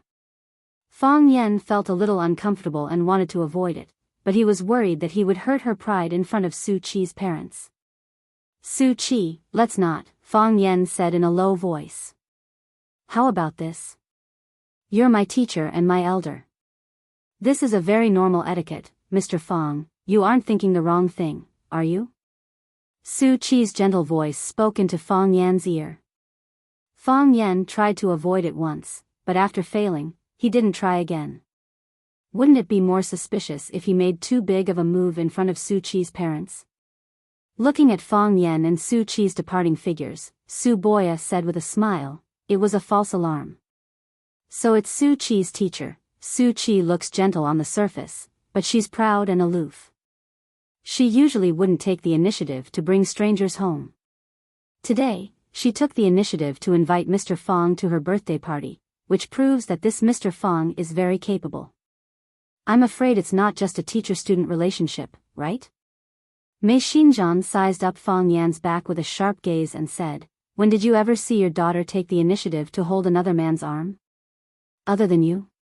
Su Boya's expression, which had just relaxed, froze again. Su Chi took out 2 glasses of iced gold wine and handed one to Fang Yan while holding the other herself. Mr. Fang, thank you for coming to my birthday party. Su Chi raised the wine glass in the air and said, I'm really, really happy. Come, let me offer you a toast. Fang Yan raised his glass and clinked it with hers, saying, I just wanted to ask for a drink. Then I'll accompany you for a few drinks today, Su Chi said with a smile as she finished the gold wine in her glass in one gulp. Looks like you can hold your liquor well. Fang Yan also finished the gold wine in his glass in one gulp. He looked at Su Chi and asked, where's my friend you said you wanted to see? Su Chi looked around and said, I didn't see him either. I don't know where he went to study earthworms, Mr. Fang, shall we have another drink? Fang Yen drank 2 more glasses with Su Qi. In the process, people kept coming to talk to Su Qi and propose toasts. Fang Yen looked at Su Qi and said, "Su Qi, I saw a lot of people looking for you. Go do what you need to do. I'll go talk to Baldy and the others for a while." "All right. They're in the backyard, Mr. Fang, I'll go find you in a bit." Fang Yen had just walked to the backyard when he saw the bowtie man throw the wine bottle at Baldy. The wine bottle broke. Baldy's head was also bleeding. Baldy's body spun twice on the spot before falling to the ground with a bang. The bowtie man threw the wine bottle in his hand onto the grass and said with a face full of sarcasm, "A little security guard, I didn't expect him to be so loyal." Little security guards are not only loyal. Fang Yen walked towards Baldy step by step and said with a hint of anger in his voice, "They're also willing to stand up for their brother." Chapter 644. Baldy was innocent. The person LV Kailuan really hated was Fang Yen. LV Kailuan's father, LV Zhongheng, and Su Qi's father, Su Boya, had been close friends for many years and were also business partners. Because their fathers were very close, Su Qi and LV Kailuan had known each other since they were very young. They played together, studied together, and traveled together. The two of them could be said to be childhood sweethearts. When they were young, the adults of the two families had more than once said that the two of them should be engaged. The speaker had no intention, but the listener had other thoughts. LV Kailuan liked Su Qi, but he had never expressed it. However, he knew that Su Qi must belong to him, just as he felt that he also belonged to Su Qi. Su Qi was still too young and young. He wanted to give her more time, to let her get more freedom. He thought that Su Qi should understand his thoughts. When she was tired of playing and had enough, she would return to his embrace. At that time, everything would be logical, and they would naturally walk into the palace of marriage hand in hand. They would love each other for a lifetime and become the only one for each other. LV Kailuan imagined their future to be extremely beautiful. He felt that he was a very open-minded and magnanimous man. If it was any other man, how could he allow the girl he liked to play around in this world of sensual pleasures? It was not until Li Mingming ran over and said that he had a rival in love and that Su Qi might have fallen in love with a man named Fang Yen that Wang Kailuan realized that things seemed to have changed. Su Qi, perhaps, really didn't belong to him anymore. Even if she didn't belong to him, she couldn't belong to anyone else. This was also the reason why he brought a group of people to tease Baldy and wanted to find out information about Fang Yen from him. It was just that the little security guard really didn't know what was good for him. After being tempted by money, he still remained unmoved, which stimulated the hostility in his bones. Knocking down a little security guard was a very shameful thing for him. Because of the difference in status, he didn't feel any sense of accomplishment from this victory. Instead, he felt that hitting someone in front of his friends had damaged the refined image that he had always maintained. Seeing that Baldy was knocked down with a wine bottle, Wang Cheng and Li Jun sobered up and strode toward the direction where Baldy was lying. Director, are you all right? It's bleeding, hurry up and stop the bleeding." Wang Cheng took off his suit and pressed the fabric of his shirt against the wound on Baldy's head. Li Jun screamed in a hoarse voice, "Hurry up and save them. Who can help save them?" Fang Yen walked to Baldy and squatted down. He opened Wang Cheng's suit and reached out to touch the wound on Baldy's head. He said, "Don't worry, it'll be fine." As he spoke, he took out a small brown bottle from his pocket. He uncorked the bottle and poured most of the contents over Baldy's head, smoothing it over evenly with his finger. Baldy had no hair, so he avoided a lot of unnecessary steps. Then, something strange happened. The mint-flavored medicine mixed with the blood on Baldy's head and turned into a muddy paste. The mushy substance was a natural hemostatic membrane. The bleeding had stopped. Fang Yen picked up Wang Cheng's suit and wiped the blood on his hands. "You two take care of him," Fang Yen said. "Mr. Fang," Wang Cheng said with a sad face, "they hit people for no reason." Fang Yen nodded and said, "I know." Fang Yen got up and walked step by step toward where LV Kailuan was standing. Since Fang Yen appeared, LV Kailuan's eyes had been on Fang Yen. At first, he didn't know Fang Yan's identity. It wasn't until the little security guard called him Mr. Fang that LV Kailuan realized that this guy was the Fang Yen that he wanted to know. Another little security guard? LV Kailuan thought indignantly in his heart. He didn't like his opponent or love rival to be a security guard. If that happened, he felt that his style would be dragged down countless times. It would be such a shameful thing if this spread out. Competing with a security guard for a woman, even if he won, where was the fun in it? Fang Yen walked toward LV Kailuan step by step. His footsteps were heavy, and each step was stepping on the hearts of everyone present. Bang, bang, bang, intentionally or unintentionally, everyone was calculating Fang Yan's steps in their hearts. He didn't have the intention to stop, as if he wanted to confront LV Kailuan face to face. LV Kailuan's pupils contracted slightly. He felt the invisible pressure brought by Fang Yen. He felt that each step was like knocking on his heart, his body was slightly trembling, and his calves were inadvertently shaking. He wanted to retreat, he wanted to run away. However, he couldn't do that. He was LV Kailuan, a high and mighty young master. He couldn't be scared away by a little security guard. Close. Infinitely close. Fang Yen walked in front of LV Kailuan. His eyes looked at LV Kailuan's eyes, and his chin was about to touch LV Kailuan's nose. As long as he pouted, it was possible for him to kiss LV Kailuan's hair. Because of his height advantage, he looked very aggressive. Fang Yen could hear LV Kailuan's rapid breathing, and he could feel his fierce heartbeat. He knew that he was afraid, and he knew his emotions well. LV Kailuan opened his mouth to say something harsh, but found that he didn't have that kind of courage at all. He didn't know why, but his pride, his self-esteem, and the arrogance and hostility in his heart all disappeared in front of this man. He knew that Fang Yen and Baldi, who was knocked down by him with a bottle, were companions, teachers, or security guards. He wouldn't care about such identities. However, he was afraid of him. LV Kailuan swallowed his saliva and said with a trembling voice, "What do you want to do?" "Do what you just did to my friend," Fang Yen said. LV Kailuan turned and ran.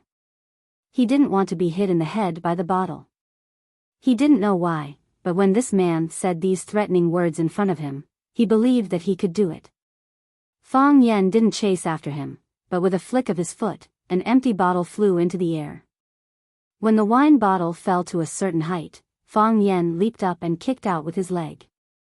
Bang! Fang Yen was like a superb football player, and the bottle became the football that the player kicked out. Without any suspense, the football hit the target, LV Kailuan's head. Crack! The bottle made a crisp cracking sound. LV Kailuan's body rushed forward a few steps, and then fell to the ground with a plop. Ah! A girl's scream was heard. "Someone come, murder, murder, security, security." Su Kailuan was injured. Hearing the crying outside, the people in the villa were alarmed, and one by one, they all ran out. A middle-aged woman in a black dress saw LV Kailuan lying on the ground, and with a scream, she rushed toward LV Kailuan with large strides. "Kailuan, Kailuan, what's wrong with you?" "Heavens, there's blood." As the host of today's banquet, Su Boya hurriedly gave an order when he saw an injured person appear in the courtyard. He said, "Quickly send Kailuan to the hospital, there's a private hospital nearby." A few bodyguards in black rushed over, nimbly lifted LV Kailuan, and ran outside. The middle-aged woman grabbed Su Boya's arm and said, "Su Boya, you have to give me an explanation." After saying that, she ran outside with her son, who was being carried away. Without waiting for Su Boya to ask, someone explained the situation to him. "Uncle, he was the one who injured Brother Kailuan." He threw a bottle at Brother Kailuan's head. The slightly plump Lu Zhonghang stared at Fang Yen with an unfriendly gaze, and said, "Boya, is this also your guest?" Su Boya knew that his old friend was on the verge of exploding, and said, "Zhonghang, don't be angry. Let's first clarify the situation. How exactly can we clarify the situation? Lu Zhongheng said bluntly, they've already said it very clearly. This wretched tramp injured Kailuan, and he used a bottle to smash Kailuan's head. Look at the bottle dregs on the ground, even the bottle was smashed by him. How ruthless must he be? Su Boya was also very angry that something like this had happened. However, this was a teacher brought by his daughter, so he had to at least maintain the appropriate etiquette. Su Boya looked at Fang Yan and said, Mr. Fang, what's going on? Did you really use a beer bottle to injure someone? Fang Yan nodded and said, yes. That person just now, his name is Lu Kailuan. I was indeed the one who injured him. Mr. Fang, no matter how good Su Boya's temper was, he couldn't hold it in anymore. How could you injure someone? You're a teacher. Do you understand the meaning of being a teacher? I understand, Fang Yan said. But I also hope that you can understand the meaning of another phrase, equality of all living things. Fang Yan pointed at the unconscious Baldy on the ground and said, when you were rushing to send Lu Kailuan to the hospital, did you notice that there was another injured person lying here? Just like how you only saw Lu Kailuan being injured by a beer bottle, why didn't you see that there was another person injured by a beer bottle here? Was it just because the former was the son of a tycoon, and the latter was just a security guard? If you hadn't provoked him, how could he have been injured? Lu Zhongheng was burning with anger. He pointed at Fang Yan and shouted, what? You're beating people up with reason? He turned to stare at Su Boya and said, Old Su, don't blame me for not giving you face. I don't care what your relationship with this bastard is, if he doesn't give me an explanation today, he can forget about leaving this courtyard. Chapter 645. In the eyes of parents, their own children were always the best. LV Zhongheng was certain that Lu Kailuan was the one being bullied. He was knocked down by those vulgar security guards using some dirty tricks. His son had received a high-quality education and had gone through strict aristocratic etiquette training. How high could the quality of a security guard be? Beating someone up without saying a word, wasn't that something they would do? His own son being knocked out with a wine bottle was something unbearable to LV Zhongheng. Who wouldn't have a temper when they were rich and had a good background? Thus, after LV Zhongheng threatened Su Boya not to lend a hand, he shouted loudly, men, beat this brat up until even his own mother can't recognize him. Pay him back double for how he treated Karen. Clang clang clang, two burly men dressed in black walked out from the crowd and strode in the direction of Fang Yan. Tonight's birthday girl, Su Qi, was in the inner room dealing with the praises of a few elders. When she heard the screams outside, she quickly ran out. When she came out, she happened to see LV Zhongheng instructing the bodyguards to teach Fang Yan a lesson. Uncle LV, Su Qi lifted her skirt and quickly ran in front of Fang Yan. She used her frail body to shield Fang Yan and looked at LV Zhongheng with a pleading expression, saying, Uncle LV, is there a misunderstanding? He's my teacher, how could you let someone hit him? LV Zhongheng's expression was slightly kinder when he faced Su Qi because he knew that her father was Su Boya, but her mother was Mei Xinjian. His voice was still filled with anger as he said, Teacher? Just because a teacher is a teacher, he can casually hit someone? Even if a teacher hits someone in school, it's considered corporal punishment. I can sue him. If a teacher hits someone outside the school, he's a hooligan, a wretched scoundrel. He even dared to hit someone with a wine bottle. Which school's teacher would dare to do such a thing? What kind of teacher is such a person? He's nothing more than a bandit. Su Qi turned around to look at Fang Yan and said, Uncle Lu, Mr. Fang wouldn't hit someone for no reason, right? In between, Su Qi, what do you mean? LV Zhongheng's anger flared up again. He wouldn't hit someone for no reason. In other words, Karen deserved to be beaten up? Does he deserve to be smashed in the head with a wine bottle? Uncle Lu, that's not what I meant. I just hope that everyone can calm down and analyze the truth together. In the face of LV Zhongheng's aggressive attack, Su Qi was still calm.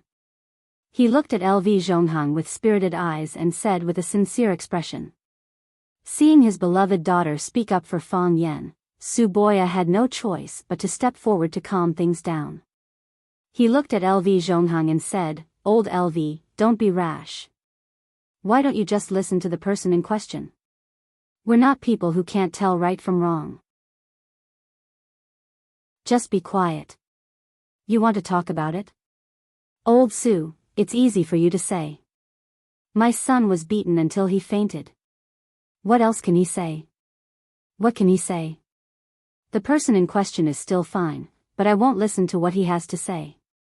Su Boya pointed at the young people in the courtyard and said, "Aren't they standing together with Karen? Why don't we just listen to what they have to say?" Su Boya turned around and swept a glance at the young people.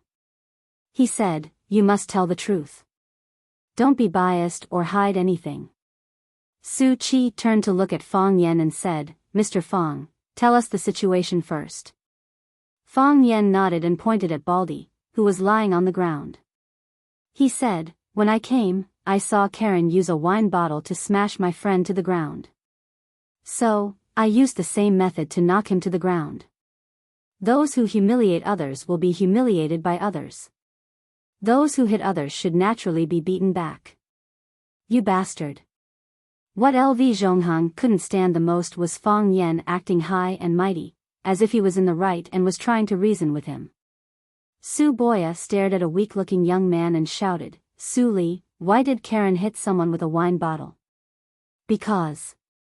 Su Li carefully glanced at the young people around him. He didn't dare to answer his uncle's question. "Su Li, tell the truth. Don't let others influence you," Su Boya shouted sternly.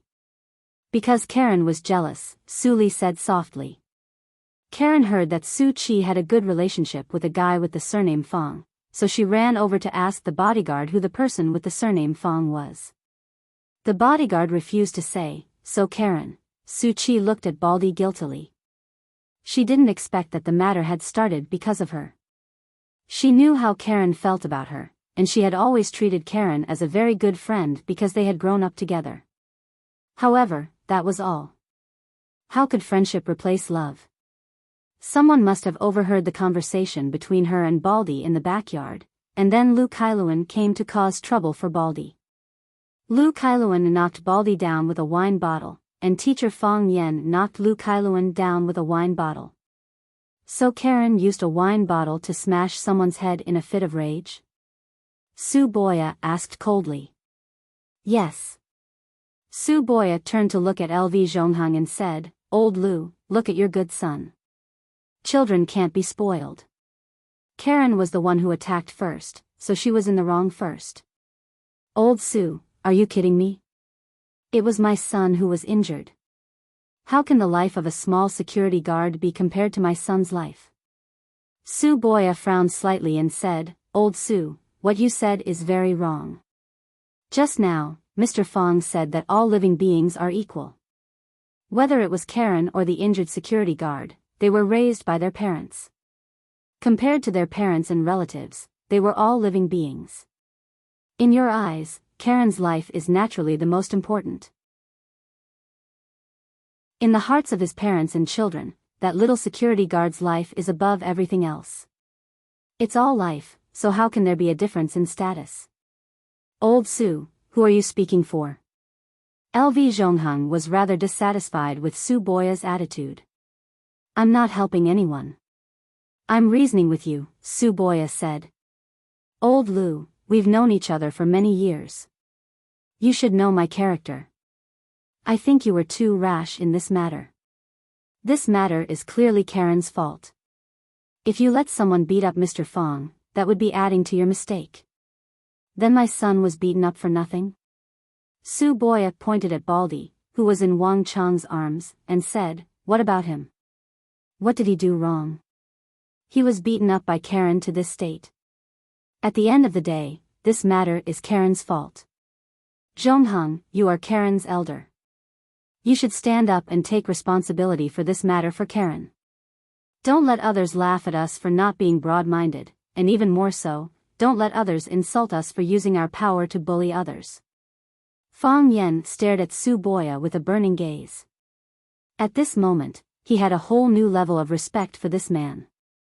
To be able to choose justice in the face of friendship and justice, how rare was such a person? What a joke. My son was beaten up. As his father, not only did I not get justice for him, but I also have to apologize to the person who beat him up. LV Zhonghang clearly found it hard to accept Su Boya's solution. He stared fiercely at Fang Yan and said, "Why don't I let someone beat him up first before apologizing to him?" LV Zhonghang, Su Boya is doing this for your own good. The enchanting and sexy Mei Xinjiang stood beside LV Zhonghang and said, "You don't even know who he is? And you want to beat him up? If you can even touch a finger of his tonight, I, Mei Xinjiang, will write my name backwards. If you don't believe me, you can try." Hearing Mei Xinjiang's threat, LV Zhonghang was slightly shocked. You don't even know who he is? Isn't he Su Qi's teacher? Could it be that he has a hidden identity? If you can even touch a finger of his, I, Mei Xinjiang, will write my name backwards. In Mei Xinjiang's eyes, I'm no match for this young man. LV Zhonghang and Su Boya Mei Xinjiang had been husband and wife for many years. Although Mei Xinjiang's style of speaking was sharp and direct, she never lied. Even she could not help but give him such an obvious reminder. Did that mean that he was indeed no match for that young man? LV Zhonghang's expression was gloomy. After hesitating for a long time, he sighed deeply and said, "I didn't expect Karen to do such a thing. I, LV Zhonghang, did not teach my son well." LV Zhonghang walked in front of Baldi and said to Wang Cheng, "Quickly send him to the hospital for treatment. I'll bear all the expenses.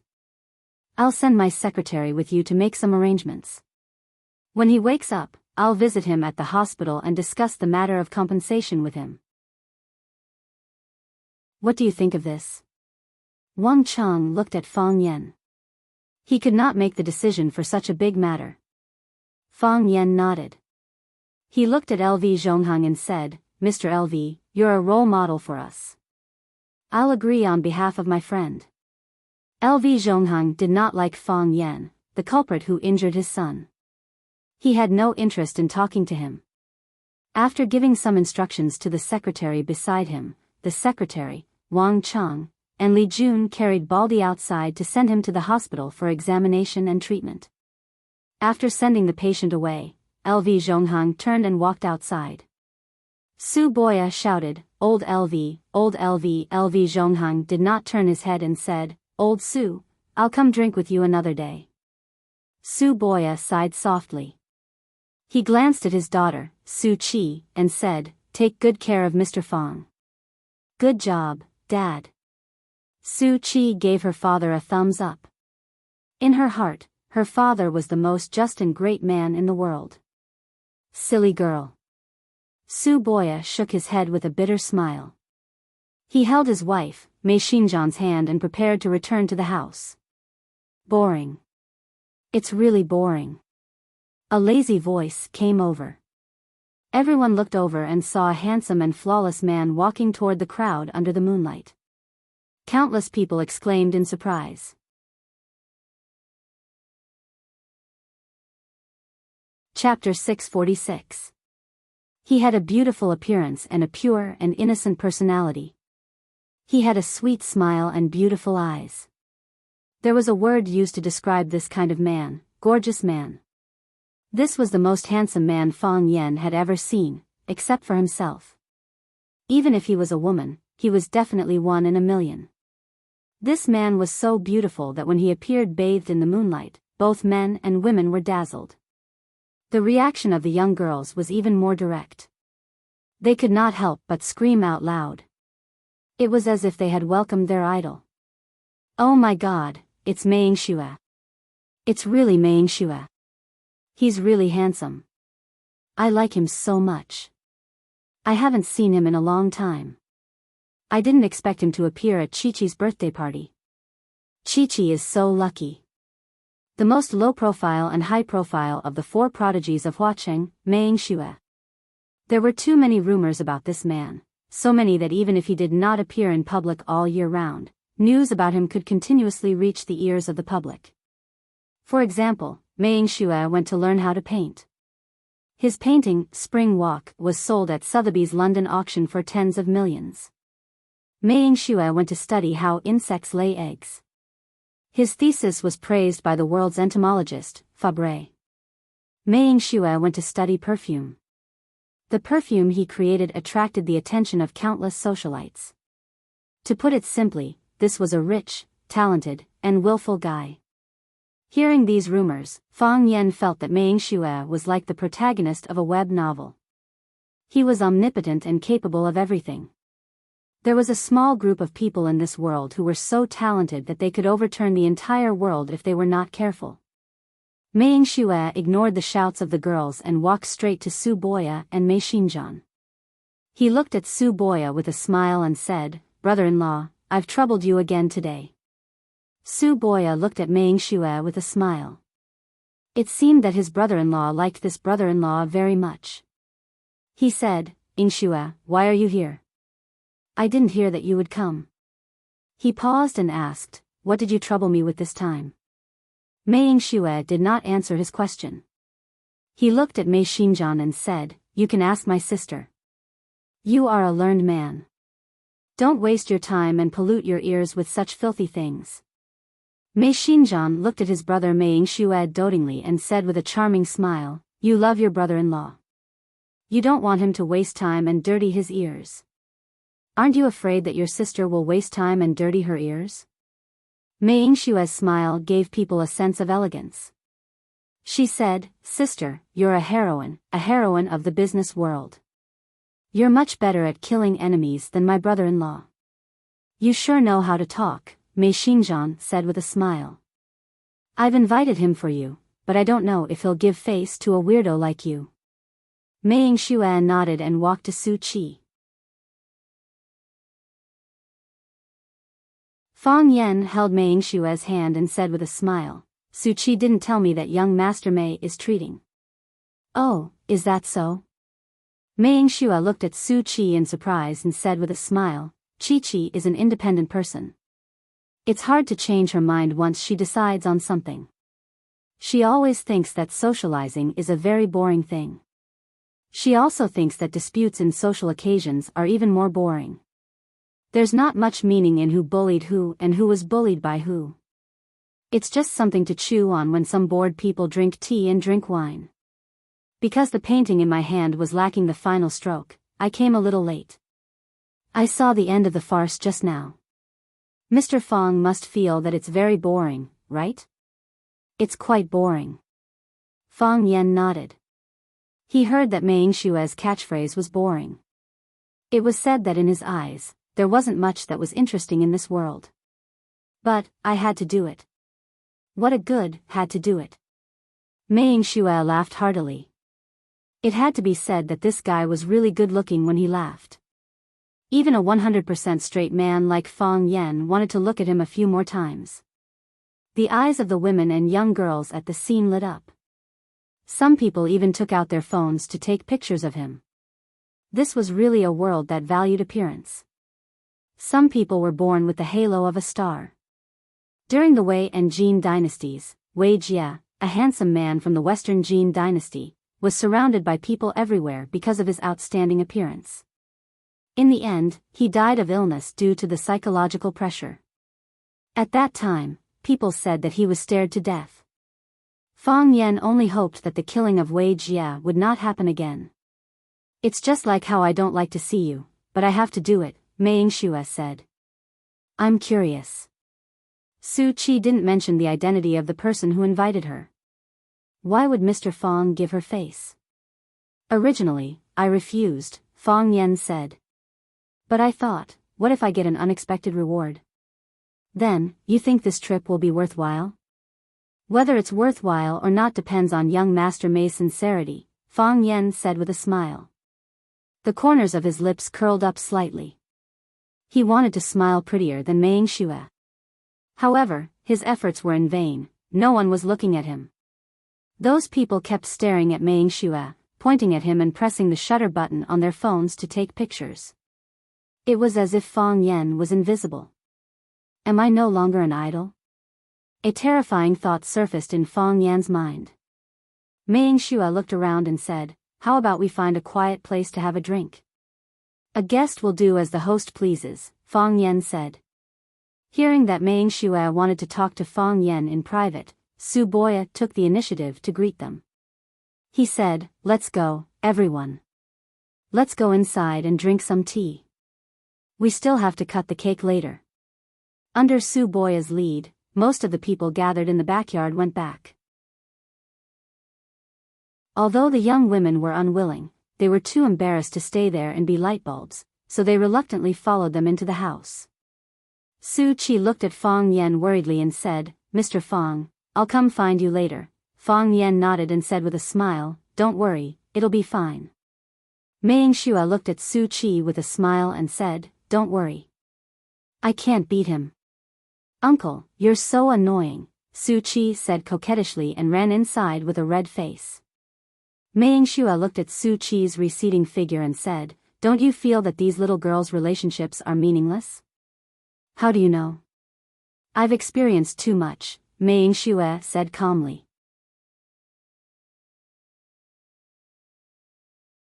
Chapter 647. "I've been through too much," Mei Yingxue said. His expression was calm, his voice was calm, and he didn't sound like he was showing off.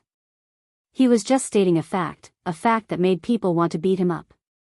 Of course, Fang Yan wouldn't do that. Because what Mei Yingxue said was exactly what he was thinking. Fang Yan had been through too much.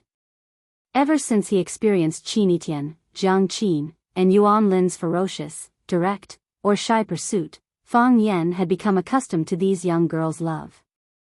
No matter how hot they were, how could they be hotter than Qin Etian? No matter how pure and sour they were, how could they be hotter than Yuan Lin? When Su Qi appeared, Fang Yan first looked on coldly from the sidelines, but then he repeatedly rejected and refused. Being liked by a young girl, wasn't that the charm of a charismatic uncle? It was as natural as an adult needing to eat and a baby needing to drink milk. Mei Yingxue made an inviting gesture, and Fang Yan followed him to the grape trellis in the backyard. There was a stone table under the grape trellis, and there were several stone chairs around the table. Mei Yingxue took out a silk handkerchief from his pocket and carefully wiped the surface of one of the stone chairs. When he was about to sit on it, Fang Yan snatched it from him and said with a smile, "Thank you. Young Master Mei is a very particular person. No wonder there's the word shui in his name. He loves to be clean." Mei Yingxue smiled and didn't care. He walked to the opposite side and wiped another stone chair. After wiping it clean, he lifted the back of his suit and slowly sat down. This way, he wouldn't have his butt press against the suit and wrinkle it. Mei Yingxue waved his hand, and the waiter in black who was standing at the door ran over. "Send a dozen beers over," Mei Yingxue ordered. "Yes, sir," the waiter replied and turned to leave. Mei Yingxue looked at Fang Yan and said, "Today, I want to drink a few bottles with Mr. Fang." Fang Yan looked at Mei Yingxue and said with a smile, "I thought a gentleman like you would like to drink red wine or liquor." "I like the malt aroma of beer," Mei Yingxue said with a smile. "One of my favorite things is to sit under an overpass and drink beer, holding a dozen bottles of beer and sitting by the side of the road, admiring the expressions of every passerby. They were happy, or sad, or tired, or trying to smile. I was glad of their little joys, and sad of their little sorrows. When they were tired, I would feel tired. When they were happy, I would also smile. Every time I see someone, it's like I've lived with them for a second time." Seeing that Fang Yan was staring at him, Mei Yingxue once again showed his signature charming smile and said, "Under the bridge, drinking beer is the most appropriate. White wine is too tragic, like a poor beggar or a loser. The red wine was too exquisite and out of place with its surroundings. I like to be part of life." "You are a philosopher," Fang Yan said. "No, I am a person who enjoys life," Mei Yingxue corrected. "Some people want to live, some want to live, and some want to live. But I am enjoying life. What is the most precious thing to a person? Naturally, it is their unique life. Some people use it to start a business, some use it to kill and burn, some use it to achieve great fame. I use it to enjoy everything that happens to me. When I see you, I also feel happy. Because there's a new person in my life, there's a new set of memories. Fang Yan squinted his eyes and smiled, saying, I was wrong. You are not a philosopher, you are a literary youth. Success or failure is up to others to judge, Mei Xue said with an indifferent expression. There are always people who call me a monster. I think so too, Fang Yan said. There are also people who call me a bitch, but I have never explained anything to them. That's not objective, Mei Xue said. That's slander. The waiter brought the beer. Fang Yan and Mei Xue each grabbed a bottle and opened it. Mei Xue raised her glass and said, a toast to the bitch. A toast to the monster, Fang Yan said. The two beer bottles collided with each other, producing a clear and melodious sound. Mei Xue tilted her head back to drink. Fang Yan also tilted his head back to drink. Mei Xue drank elegantly, while Fang Yan drank unrestrainedly. The two of them finished a can of beer in one go, then looked at each other and laughed. Mei Xue looked at Fang Yan and said, there are too many idiots in this world. Don't you think it's boring? Idiots don't think they're idiots, Fang Yan said. We don't think we're idiots either. Are we also idiots? I don't know if we're idiots or not, but I will never agree to anyone who wants to take advantage of me. That's why I said you're not an idiot. Mei Xue sighed softly and said, the Mei family did something stupid. At that time, the Mei family wouldn't think of themselves as idiots, Fang Yan said. Who wouldn't want to take a bite of such a big piece of meat? If there's someone behind it, I don't think anyone would be able to resist the temptation. Mei Xue looked at Fang Yan and said, Chen Shuer is a member of the Mei family. Countless people are envious of other people's glory of starting from scratch, but they don't know that every single person who starts from scratch has the support of capital. Chen Shuer was originally an insignificant labor contractor in Mingzhu City, but my father took a liking to him and invested in him. That's how he got his current position as a real estate tyrant. Fang Yan nodded and said, Chen Shuer jumped out to help Jiang Zhulu overturn the case and wanted to buy a portion of Jiang Zhulio's shares in Longtu Group. If he didn't have someone powerful backing him, it wouldn't be realistic. The biggest characteristic of people who have been struggling at the bottom for many years is that they know their limits, they know how much they are worth, and they know whether their strength can support their ambitions. Fang Yan opened another can of beer for himself and drank a mouthful. He smiled and said, Huaqing isn't small, but after knowing who Fang Yan is, there aren't many who have the guts to stand up against me. Old Master Lan transferred his shares to Lan Shan Valley. It's considered another form of compromise.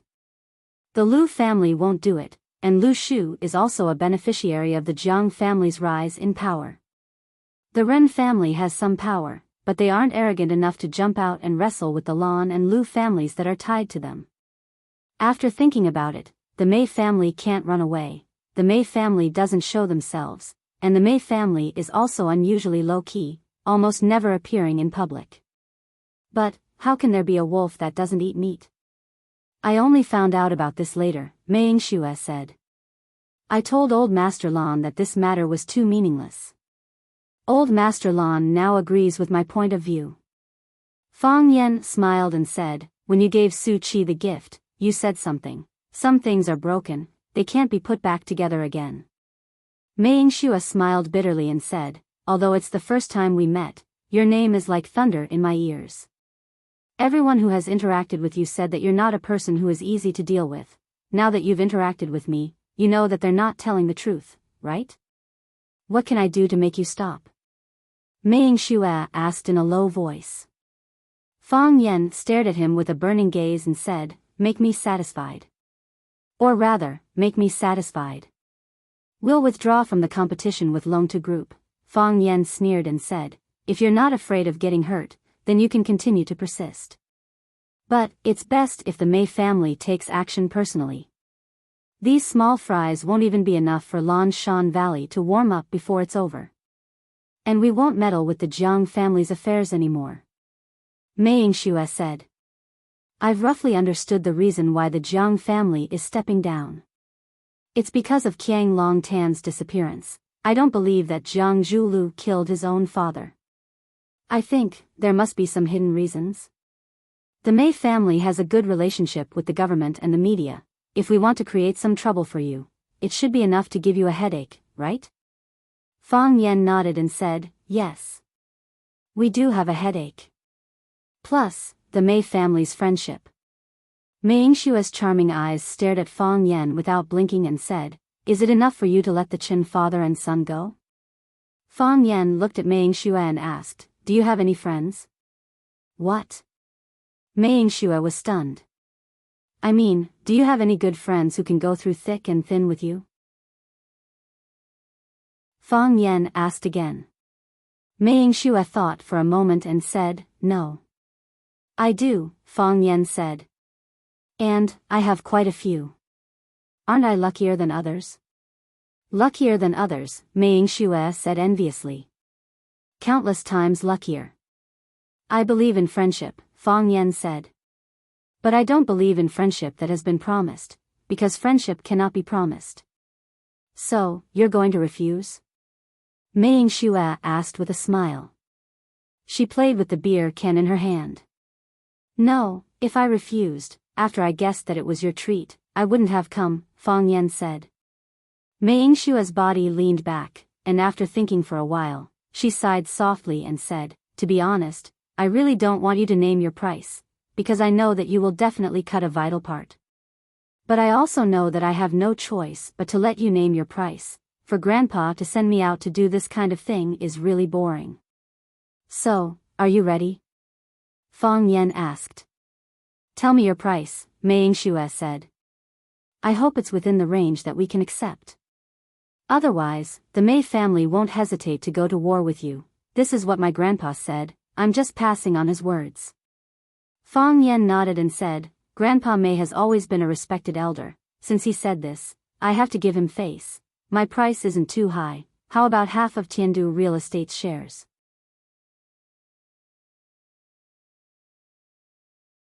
Chapter 648. That's impossible. Mei Yingxua almost jumped up when she heard Fang Yan's unreasonable demands. Half of Tiandu Group's shares? How could he make such a harsh demand?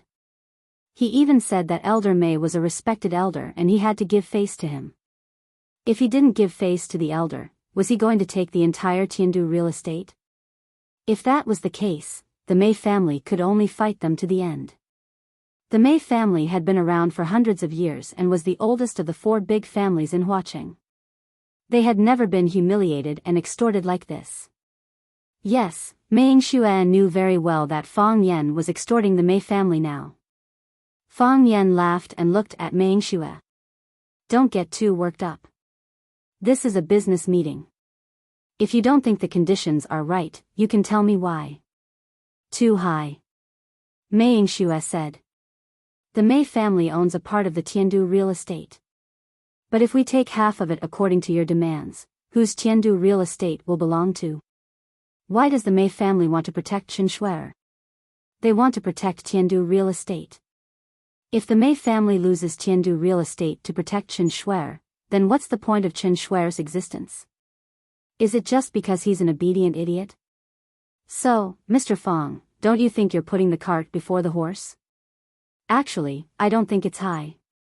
Think about it, I have a bunch of brothers over there. They need to eat and drink with me, and Lan Guyu is a big guy and has a big appetite. If we don't ask for more, how can we make him full? Fang Yan looked like he was a big brother who was thinking about his brothers.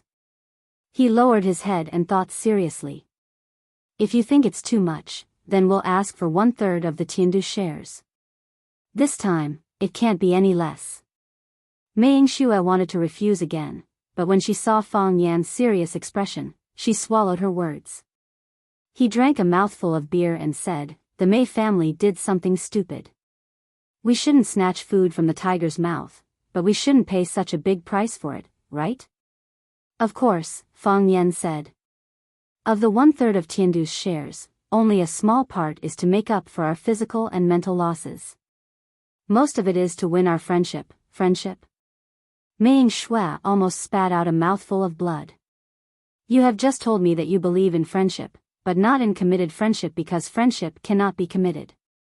Now you're using this illusory thing as an excuse to take away 1/3 of our Mei family's Tiandu shares? Do you think this is appropriate? If we agree, won't our Mei family become a laughing stock in the eyes of the people of Flower City? Do you have any true friends? Fang Yan asked. No. Mei Shui narrowed her eyes and looked at Fang Yan. You just asked me this question. I know I did. I just want to confirm your answer, Fang Yan said. But I do. I have several good friends who have gone through thick and thin with each other. You can't trust your friendship. Why don't you trust mine? I want 1/3 of Tiandu Real Estate's shares. Fang Yan said. That's my bottom line. That's impossible. Mei Shui shook her head and refused. The Mei family can't accept it, and I don't want to accept it either. What if I give you another 5% of Loan to Group's shares? Fang Yan said with a smile as he played with the beer can in his hand. Mei Shui widened her eyes and looked at Fang Yan in shock. Then, her expression became more and more relaxed. With a bitter smile, she looked at Fang Yan and said, I really don't understand why the Mei family would want to be enemies with a guy like you. Maybe they think I'm easy to bully because of my gentle appearance. Fang Yan said. Every morning when I look in the mirror, I think I'm easy to bully. You didn't want 1/3 of Tiandu Real Estate's shares. You wanted to tie the Mei family tightly to your ship. Mei Shui sighed softly and said, even if the Mei family agreed to your terms under pressure, it also pushed the Mei family to the opposite side. As long as there's a chance in the future, the Mei family won't let your life be too easy. Of course, with the three families working together, the Mei family's life in Huaqing will be more difficult than in the future. However, if you take the initiative to split 5% of Loan to Group's shares, not only will the Mei family not hate you because you want 1/3 of Tiandu Real Estate's shares, but they will also be grateful to you. Everyone knows that a complete loan to group that is completely under your control, will bring a lot of influence to the Mei family. The future growth of the real estate shares is far less than the energy shares. There's another good news I can tell you, Fang Yan said. I've discussed it with Chaoga. Some of the Loan to Group's businesses and Chaoyan Technology's businesses overlap or even conflict with each other. Of course, because of some historical factors, both parties were in a competitive relationship at that time, so it's understandable that there are conflicts and contradictions. When I get a complete Loan to Group, I might consider merging Loan to Group into Chaoyan Technology and let it become a subsidiary of Chaoyan Technology that specializes in energy research, while Chaoyan Technology will expand into the field of high-tech products. Mei Shui's eyes lit up. She said, at that time, Loan to Group will rise to the sky in a single bound. With the help of Loan to Group, Chaoyan Technology will also become the most powerful high-tech company and energy company in Huaxia. No, its journey will be the whole world, the sea of stars. Now, are you interested? Fang Yan asked with a smile. Mei Shui raised the beer can in his hand and said, Mr. Fang, I didn't expect this result. This is much better than I expected. The rumors are true, you're not a person to get along with. However, you're also one of the smartest people in the world. Dealing with smart people has made me a little interested in things like business. In the past, I felt that this kind of scheming for small profits was really boring. Fang Yan raised his beer can and clinked it with him. He said with a smile, maybe it's because you're quite handsome. I don't know why, but I have a strong feeling in my heart that I don't want to hurt you no matter what. Mei Shui was surprised and asked in a low voice, You're not, I'm not. Mei Shui was obviously relieved and said, I'm not either. Fang Yan threw away the empty can in his hand and said with a smile, the negotiation time is over. I think you need to make a report to Old Man Mei. I'll take my leave first. Tell Old Man Mei that I've always admired him. Shanghai Cobra, one-hit kill, I've heard his story many times. I'll definitely pass on your greetings. Mei Shui said with a smile. Fang Yen patted his butt, turned around and walked back into the house. He was a guest invited by Su Qi, so he had to say goodbye to the birthday girl before he left. When Fang Yen entered the house again, everyone's eyes were on him. Now, no one could look down on him or ignore him. As long as they knew Fang Yen and Fang Yan's deeds, they would maintain a sense of respect and fear for him. Mr. Fang, hello, Mr. Fang, my daughter is in the second year of Rosefinch Secondary. Her name is Li Lele. Mr. Fang, if you have time, come to our Triumph Club. Everyone he met would take the initiative to greet Fang Yen, and Fang Yen would smile and nod in greeting. He tried his best not to neglect anyone. The current Fang Yen was no longer the Fang Yen of the past. The current Fang Yen, whether he was willing or not, whether he accepted it or not, he was already in existence that attracted everyone's attention. His every word and action, every move, would attract the gazes and thoughts of countless people. He could make people jump, and he could also make people die with a single word. He knew his own strength, so he was more cautious than before. Spider-Man couldn't do bungee jumping willfully, Superman couldn't casually swing his fist, and the Flash couldn't easily have sex with his girlfriend. Mei Yingxue followed behind Fang Yen. Although his image was more outstanding, his body was taller, and his smile was more charming, but at this moment, everyone still felt that Fang Yan's existence was more dazzling. Except for those love-struck women. They stared at Mei Yingxue's pretty face and swallowed their saliva, as if they couldn't wait to pounce on him and lick him a few times.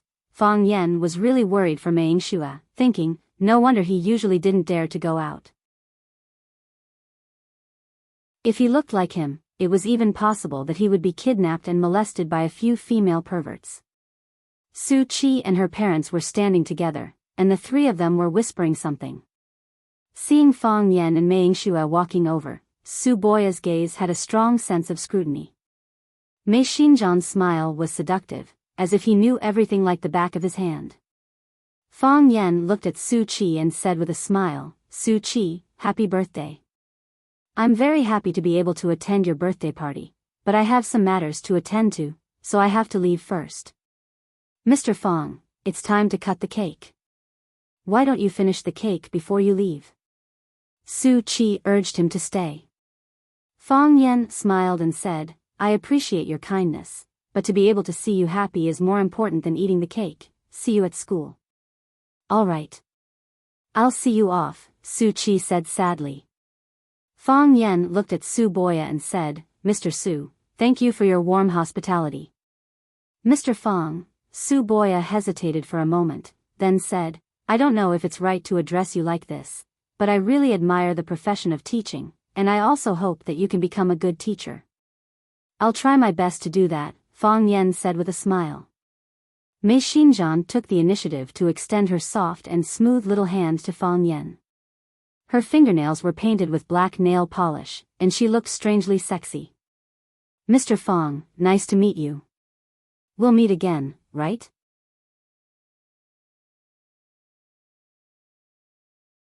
Chapter 649. We'll see each other again, won't we? Mei Xinjian's words had a hint of friendliness in them, but Fang Yen didn't find it strange at all. Although it was their first contact and the two of them didn't communicate verbally, Fang Yen could already tell from her gestures that she was an extremely intelligent and opinionated woman. Su Boya was upright and unyielding. He looked more like an academic researcher, like Fang Yan's grandfather, Lu Gong. Fang Yen liked this kind of person, but he didn't think that they could become qualified businessmen. It was also because of such an enchanting and wise woman that Su Boya's career was able to flourish so much. Fang Yen reached out and shook Mei Xinjian's soft and smooth hand. He smiled and said, yes, we will definitely meet again. Fang Yen waved goodbye to everyone. Su Qi glanced at her mother and said, Mom, I'm going to send Mr. Fang off. After saying that, she didn't wait for Mei Xinjian's agreement and ran out with Fang Yen. Sigh, you haven't cut the cake, Su Boya shouted from behind. Mei Xinjian hugged her husband's arm and comforted him. It's okay, there's no rush. We can wait for her to come back, this child, Su Boya said dotingly and helplessly. Mei Xinjian looked at the smiling Mei Yingxue and asked, it's settled? It's settled. Mei Xue reached out for a glass of golden wine and carefully tasted it. Everyone says that he's a difficult person to get along with, but now it seems. Mei Xinjian carefully observed her brother's facial expression and said, "You two fell in love at first sight?" The corners of Mei Xue's mouth curled up slightly. When she smiled, there was a charming arc. She said, "That's the right word. We fell in love at first sight. He needed my position, and I needed his friendship. We hit it off and had a pleasant conversation." Mei Xinjian's expression became solemn as he said, "Originally, father wanted me to negotiate with him, but grandfather handed this matter to you. He thought that you and he would have a common language. You have never interacted with him before, so how would grandfather know that you two would have a common language? Although I felt it was strange, since it was my grandfather's suggestion, I naturally had to respect his decision." The Mei family could take a step back, but they also had to maintain their dignity and interests.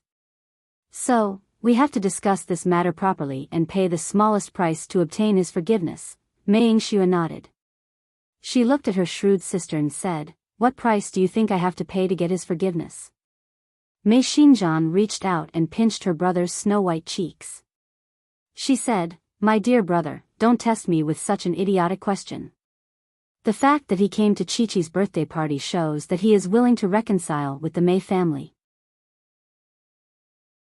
As long as the Mei family is willing to give up on their plans for the Longtu group and is willing to compensate them for other things, I think he will not be willing to fight with a low-profile, mysterious, and extremely powerful family like the Mei family. They have just swallowed up the Jiang family, and are now at the heart of the struggle. Countless people are watching and guarding against them. If they dare to start a war with the Mei family again, what will the others think? What will the neutral people think? They are the biggest shark in the sea, so they will eat all of their own? If that is the case, he will force those who are frightened and have no way to protect their property to our side. Fang Yan is a smart person. I think he will not put himself in such a difficult situation. He wants half of Tiandu Real Estate's shares." Mei Xue said. "How is that possible?" Mei Xinjian was shocked. "Is he out of his mind?" After a pause, Mei Xinjian squinted her eyes and smiled. She said, "He doesn't need the shares of Tiandu Real Estate, because Chaoyan Technology, which owns Rubik's Cube, has too many projects to invest in." Moreover, when Lu Chaoga was interviewed by the media, she clearly said that she will not consider entering the real estate field for the time being. Now Fang Yan is taking the initiative to ask us for the shares of Tiandu Real Estate. The economic gains and losses are negligible, but the symbolic meaning is greater. They want to rope in the Mei family and let the Mei family stand on the same side as them? Mei Xue looked at her sister Mei Xinjian with admiration and said with a smile, "No wonder father often said that you can raise the flag of the Mei family by yourself." As you guessed, Fang Yan did come with goodwill. He asked for 1/3 of the shares of Tiandu Real Estate, but he is willing to exchange 5% of the shares of the restructured Longtu Group. We all know that the real estate field will decline, but the future of the energy industry is bright. Rather than saying that he is here to denounce us, it is better to say that he is here to give us a ticket to play in the energy industry.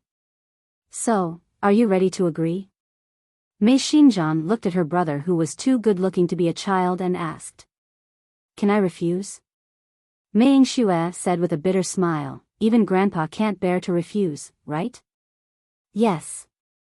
Mei Xinjian nodded. "Such a good thing is like a pie falling from the sky. What do you think of Fang Yan?" "He is not a good person," Mei Xue said. "But he is a character. It seems that you have a high opinion of him." "There is no other way," Mei Xue said. "Who asked us to be partners with him in the future?" Mei Xinjian sighed softly and said, "Back then, the 4 major clans of Huaqing were very famous. Yu, Jiang Zhulu, Lan Shanggu, and Lu Shu were known as the 4 prodigies of Huaqing. At that time, there was no sign of this Fang Yan. In just a few years, he has become the master of Huaqing. No one in the younger generation can go against him. Even Lu Shu and Lan Shanggu follow his lead. The Lu clan is on the same side as us old clans, and we share benefits. The old man of the Lan clan made a wrong move. Fortunately, Lan Shanggu had foresight and helped the Lan clan in times of crisis. Now, even the Mei clan has been pulled onto their ship by him. In the future, who in Huaqing would dare to go against him? If we can't go against him, then we should avoid him. Mei Yingxue smiled and said, after this is over, I will go back to study my aunt's moving house. Everything has nothing to do with me. Yingxue, Grandpa has high hopes for you. When will you be interested in studying the ways of making money for the clan? Mei Yingxue seriously thought about it and said, wait until the day I am interested. Don't force Yingxue. Su Boya persuaded from the side. Being able to do what you like is the happiest thing in your life. Fang Yan walked in front. Su Qi held up her dress and followed behind. Fang Yan's steps were bigger, so Su Qi could only take small steps. Cluck, cluck, cluck, in this quiet and cold villa district, the sound of high heels hitting the limestone floor was crisp and pleasant. Hearing Su Qi's hurried footsteps, Fang Yan stopped and turned around. He said, Su Qi, no need to send me off. Go back. Mr. Fang, I am really sorry about today. Su Qi said with a face full of self-blame, I invited you to my birthday party, but I didn't expect something like this to happen. Fang Yan squinted his eyes and smiled. He said, Su Qi, what does this have to do with you? But Lu Kailuan. Fang Yan smiled. He said, in my eyes, he is just an immature brat. Some young people are jealous of the girl they like and even fight with others. Many people did this when they were young. I have done it too. So, let bygones be bygones. I won't take it to heart. Mr. Fang. Su Qi wanted to say something but stopped. Fang Yan waved his hand and said, go back. Today is your birthday. You must be happy. I will. Su Qi nodded seriously. Fang Yan opened the car door and got in. He started the car and left the villa district. Su Qi stood in the same place for a long time. She sighed deeply in her heart. This man was too far away from her. When Fang Yan arrived at Zhujiang Hospital near the villa, Lu Zhongheng, his wife, and a group of relatives were waiting at the door of the ward. Seeing Fang Yan walking towards the corridor, Lu Zhongheng's expression was a little awkward, but more than that, he was afraid. After he left, someone had already sent him a message to tell him what happened. Most importantly, he had already found out who Fang Yan was through his own channels. Even the Jiang family, one of the four prodigies of Huaqing, was a monster that a small family like him could offend? Fang Yan walked closer step by step. It was already too late to turn around. If he pretended not to see, it would show that he didn't understand etiquette and might offend Fang Yan even more. Lu Zhongheng hesitated. When Fang Yan was about to pass in front of them, he quickly walked over and bowed 90 degrees to Fang Yan.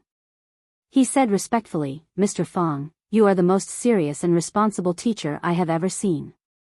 Not only do you guide and regulate students' inappropriate behavior in school, but you also fulfill the responsibility of an outstanding teacher outside of school. You manage and teach bad students.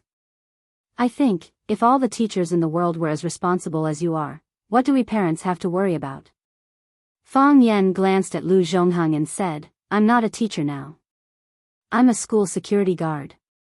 Even the school security guard is so outstanding. Rosefinch Secondary is indeed the most powerful school in Huaqing. When Karen recovers, I will transfer him to Rosefinch. When that time comes, Mr. Fang, help me educate him well. Let him become a humble, polite, and useful young man in society.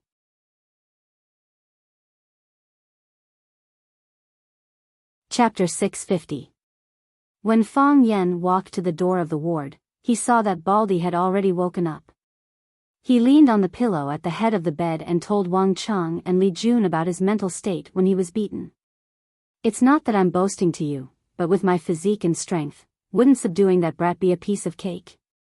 Baldy gestured non-stop with his hands, looking like a peerless expert. You two must have questions to ask.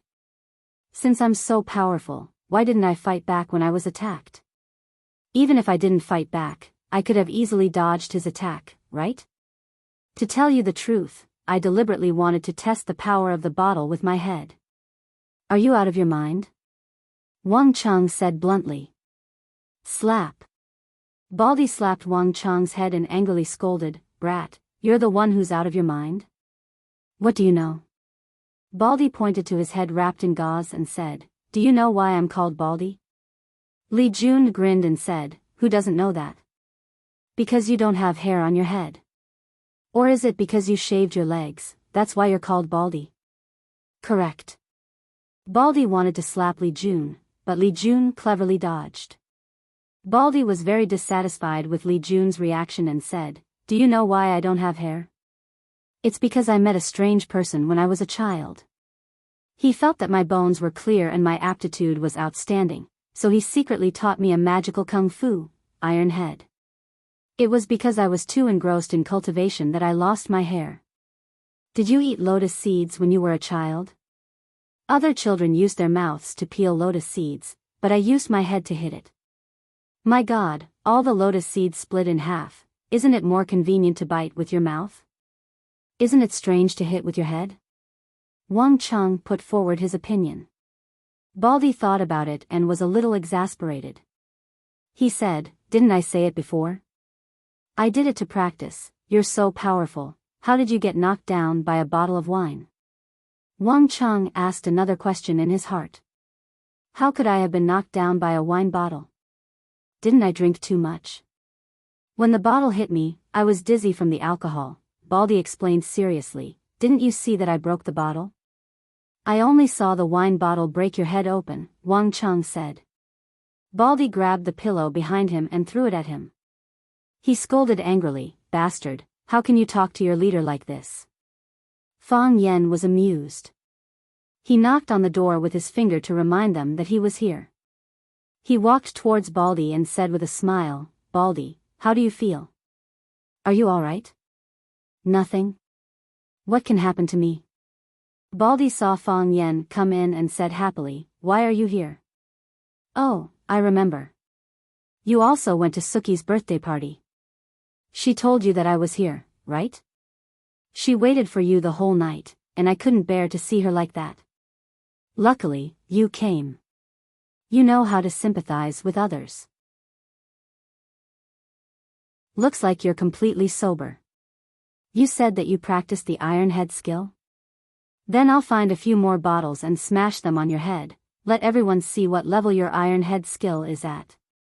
No, Baldy quickly refused and said, I can only use it once a day.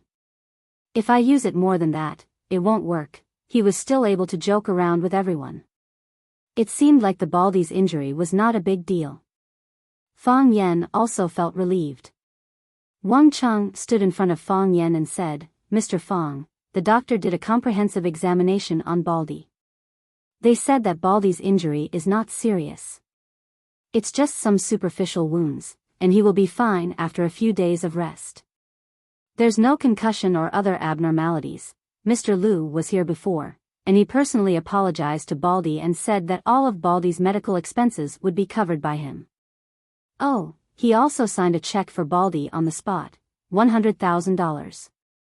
That's a huge sum of money. Fang Yen nodded to show that he understood. From LV Zhonghang's attitude when he saw him just now, Fang Yen already knew who he was. It was only right for him to do something to make up for their relationship before he came. If he didn't do anything after knowing that he was Fang Yen, then this guy's IQ was really worrying. Fang Yen was not a generous man. Baldy took out the check from his pocket and said proudly, Look, $100,000. It's more than my annual salary. Tell me, is it worth it for me to take a bottle of beer? Fang Yen laughed and said, No matter how much money they give you, try not to do this kind of thing in the future. I know, Baldy said. He handed the check to Fang Yen and said, Give this money back to him. Why? Fang Yen looked at Baldy in confusion. I can't take this money, Baldy said. I, Baldy, may not be rich, but I have a backbone. I took $100,000 from him after getting beaten up. What kind of person do you think I, Baldy, am? A clown? Fong Yen didn't reach out to take the check from Baldy. He looked at Baldy with deep eyes and said, even if you don't want this money, you don't have to give it back to him. Take this money and buy a batch of books to fill up the school's library. What do you think? Baldy nodded happily and said, that's good. That's good. I used to see students donating books to the school. I never thought that I, Baldy, would have such a proud day. Can I write my name on every book? Of course you can. That's your right, Fong Yen said. I'm going to be famous. Baldy imagined how moved the students would be when they opened the book and saw his name on the title page. The smile on his face became brighter. Mr. Fong, you really are my good brother. Fong Yen smiled and said, you're also my good brother. Baldy's face turned red. He stared at Fong Yen and said, I'm just saying. I know you're not the same kind of person as us. I never thought I could be your good brother. Fong Yen patted Baldy's shoulder and said, if you say so, then so be it. Fong Yen knew why Baldy was hit with the bottle. If he wanted to, he could have been treated differently. Fong Yen was grateful to Baldy and liked Baldy. He never made friends based on their status or wealth. He only looked at their appearance. As long as they weren't as good-looking as him, they could be his friend. Hoo-hoo-hoo, Baldy happily jumped into Fong Yan's arms. He hugged Fong Yan's waist tightly and said in a choked voice, can you ask Headmaster Lu to change my position? I want to be the dean. Impossible. Fong Yen shook off his hands in disgust. Yanjing International Airport. Huaqing was still wearing a windbreaker, but Yanjing was already required to wear a sweater and a scarf.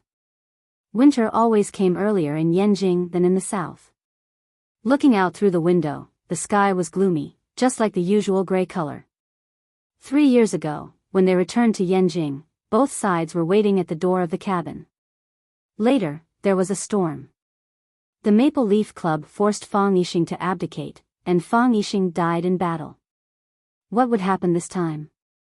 Fang Yen just wanted to ask for an explanation for himself quietly. When Fang Yen came out of the VIP passage, a tall man in black strode forward and hugged Fang Yen in his arms.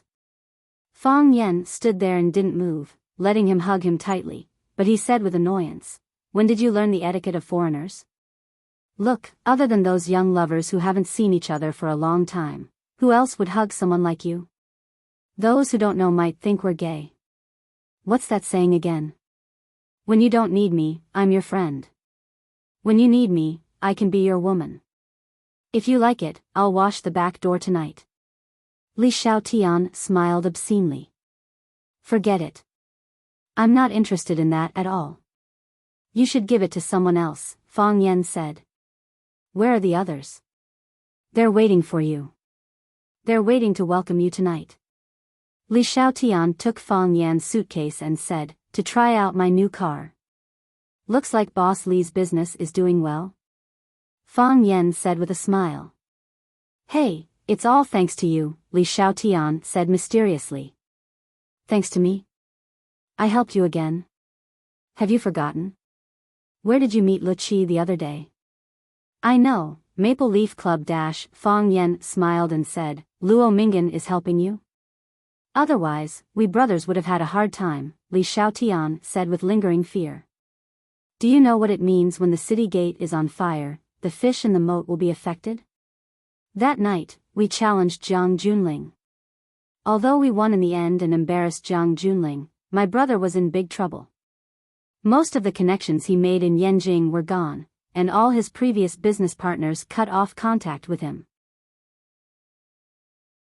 When he was about to end his business and go back to Swallow Dock, Maple Leaf Clubhouse came out and introduced a few businesses to us. Seeing that Maple Leaf Clubhouse was doing business with us, those friends and business partners who had cut off contact with my brother took the initiative to come back. This F***King world. This is a necessary stage in life. It's just picking a side. It's not easy for anyone to live. Fang Yan sighed and said, "Tell them that I won't be staying in Yanjing tonight. Get someone to send me back to Swallow Dock." "That won't do," Li Xiaotian was not willing. "I've already arranged the banquet tonight, and I've called everyone. If I let you go, won't they tear me apart?" "Wait until I'm done with my family matters, then I'll go to Yanjing and have a drink with you guys," Fang Yan said with a smile. "No, that's in the future. Tonight is tonight." Fang Yan stopped and looked at Li Xiaotian. "You don't think I'll come back this time?" The smile on Li Xiaotian's face froze. He looked at Fang Yan and said, "What if we fall out? Sir is no longer sir." You're tuning into the Romantic Tales YouTube channel. Don't forget to subscribe and join us on this journey to catch the most captivating stories.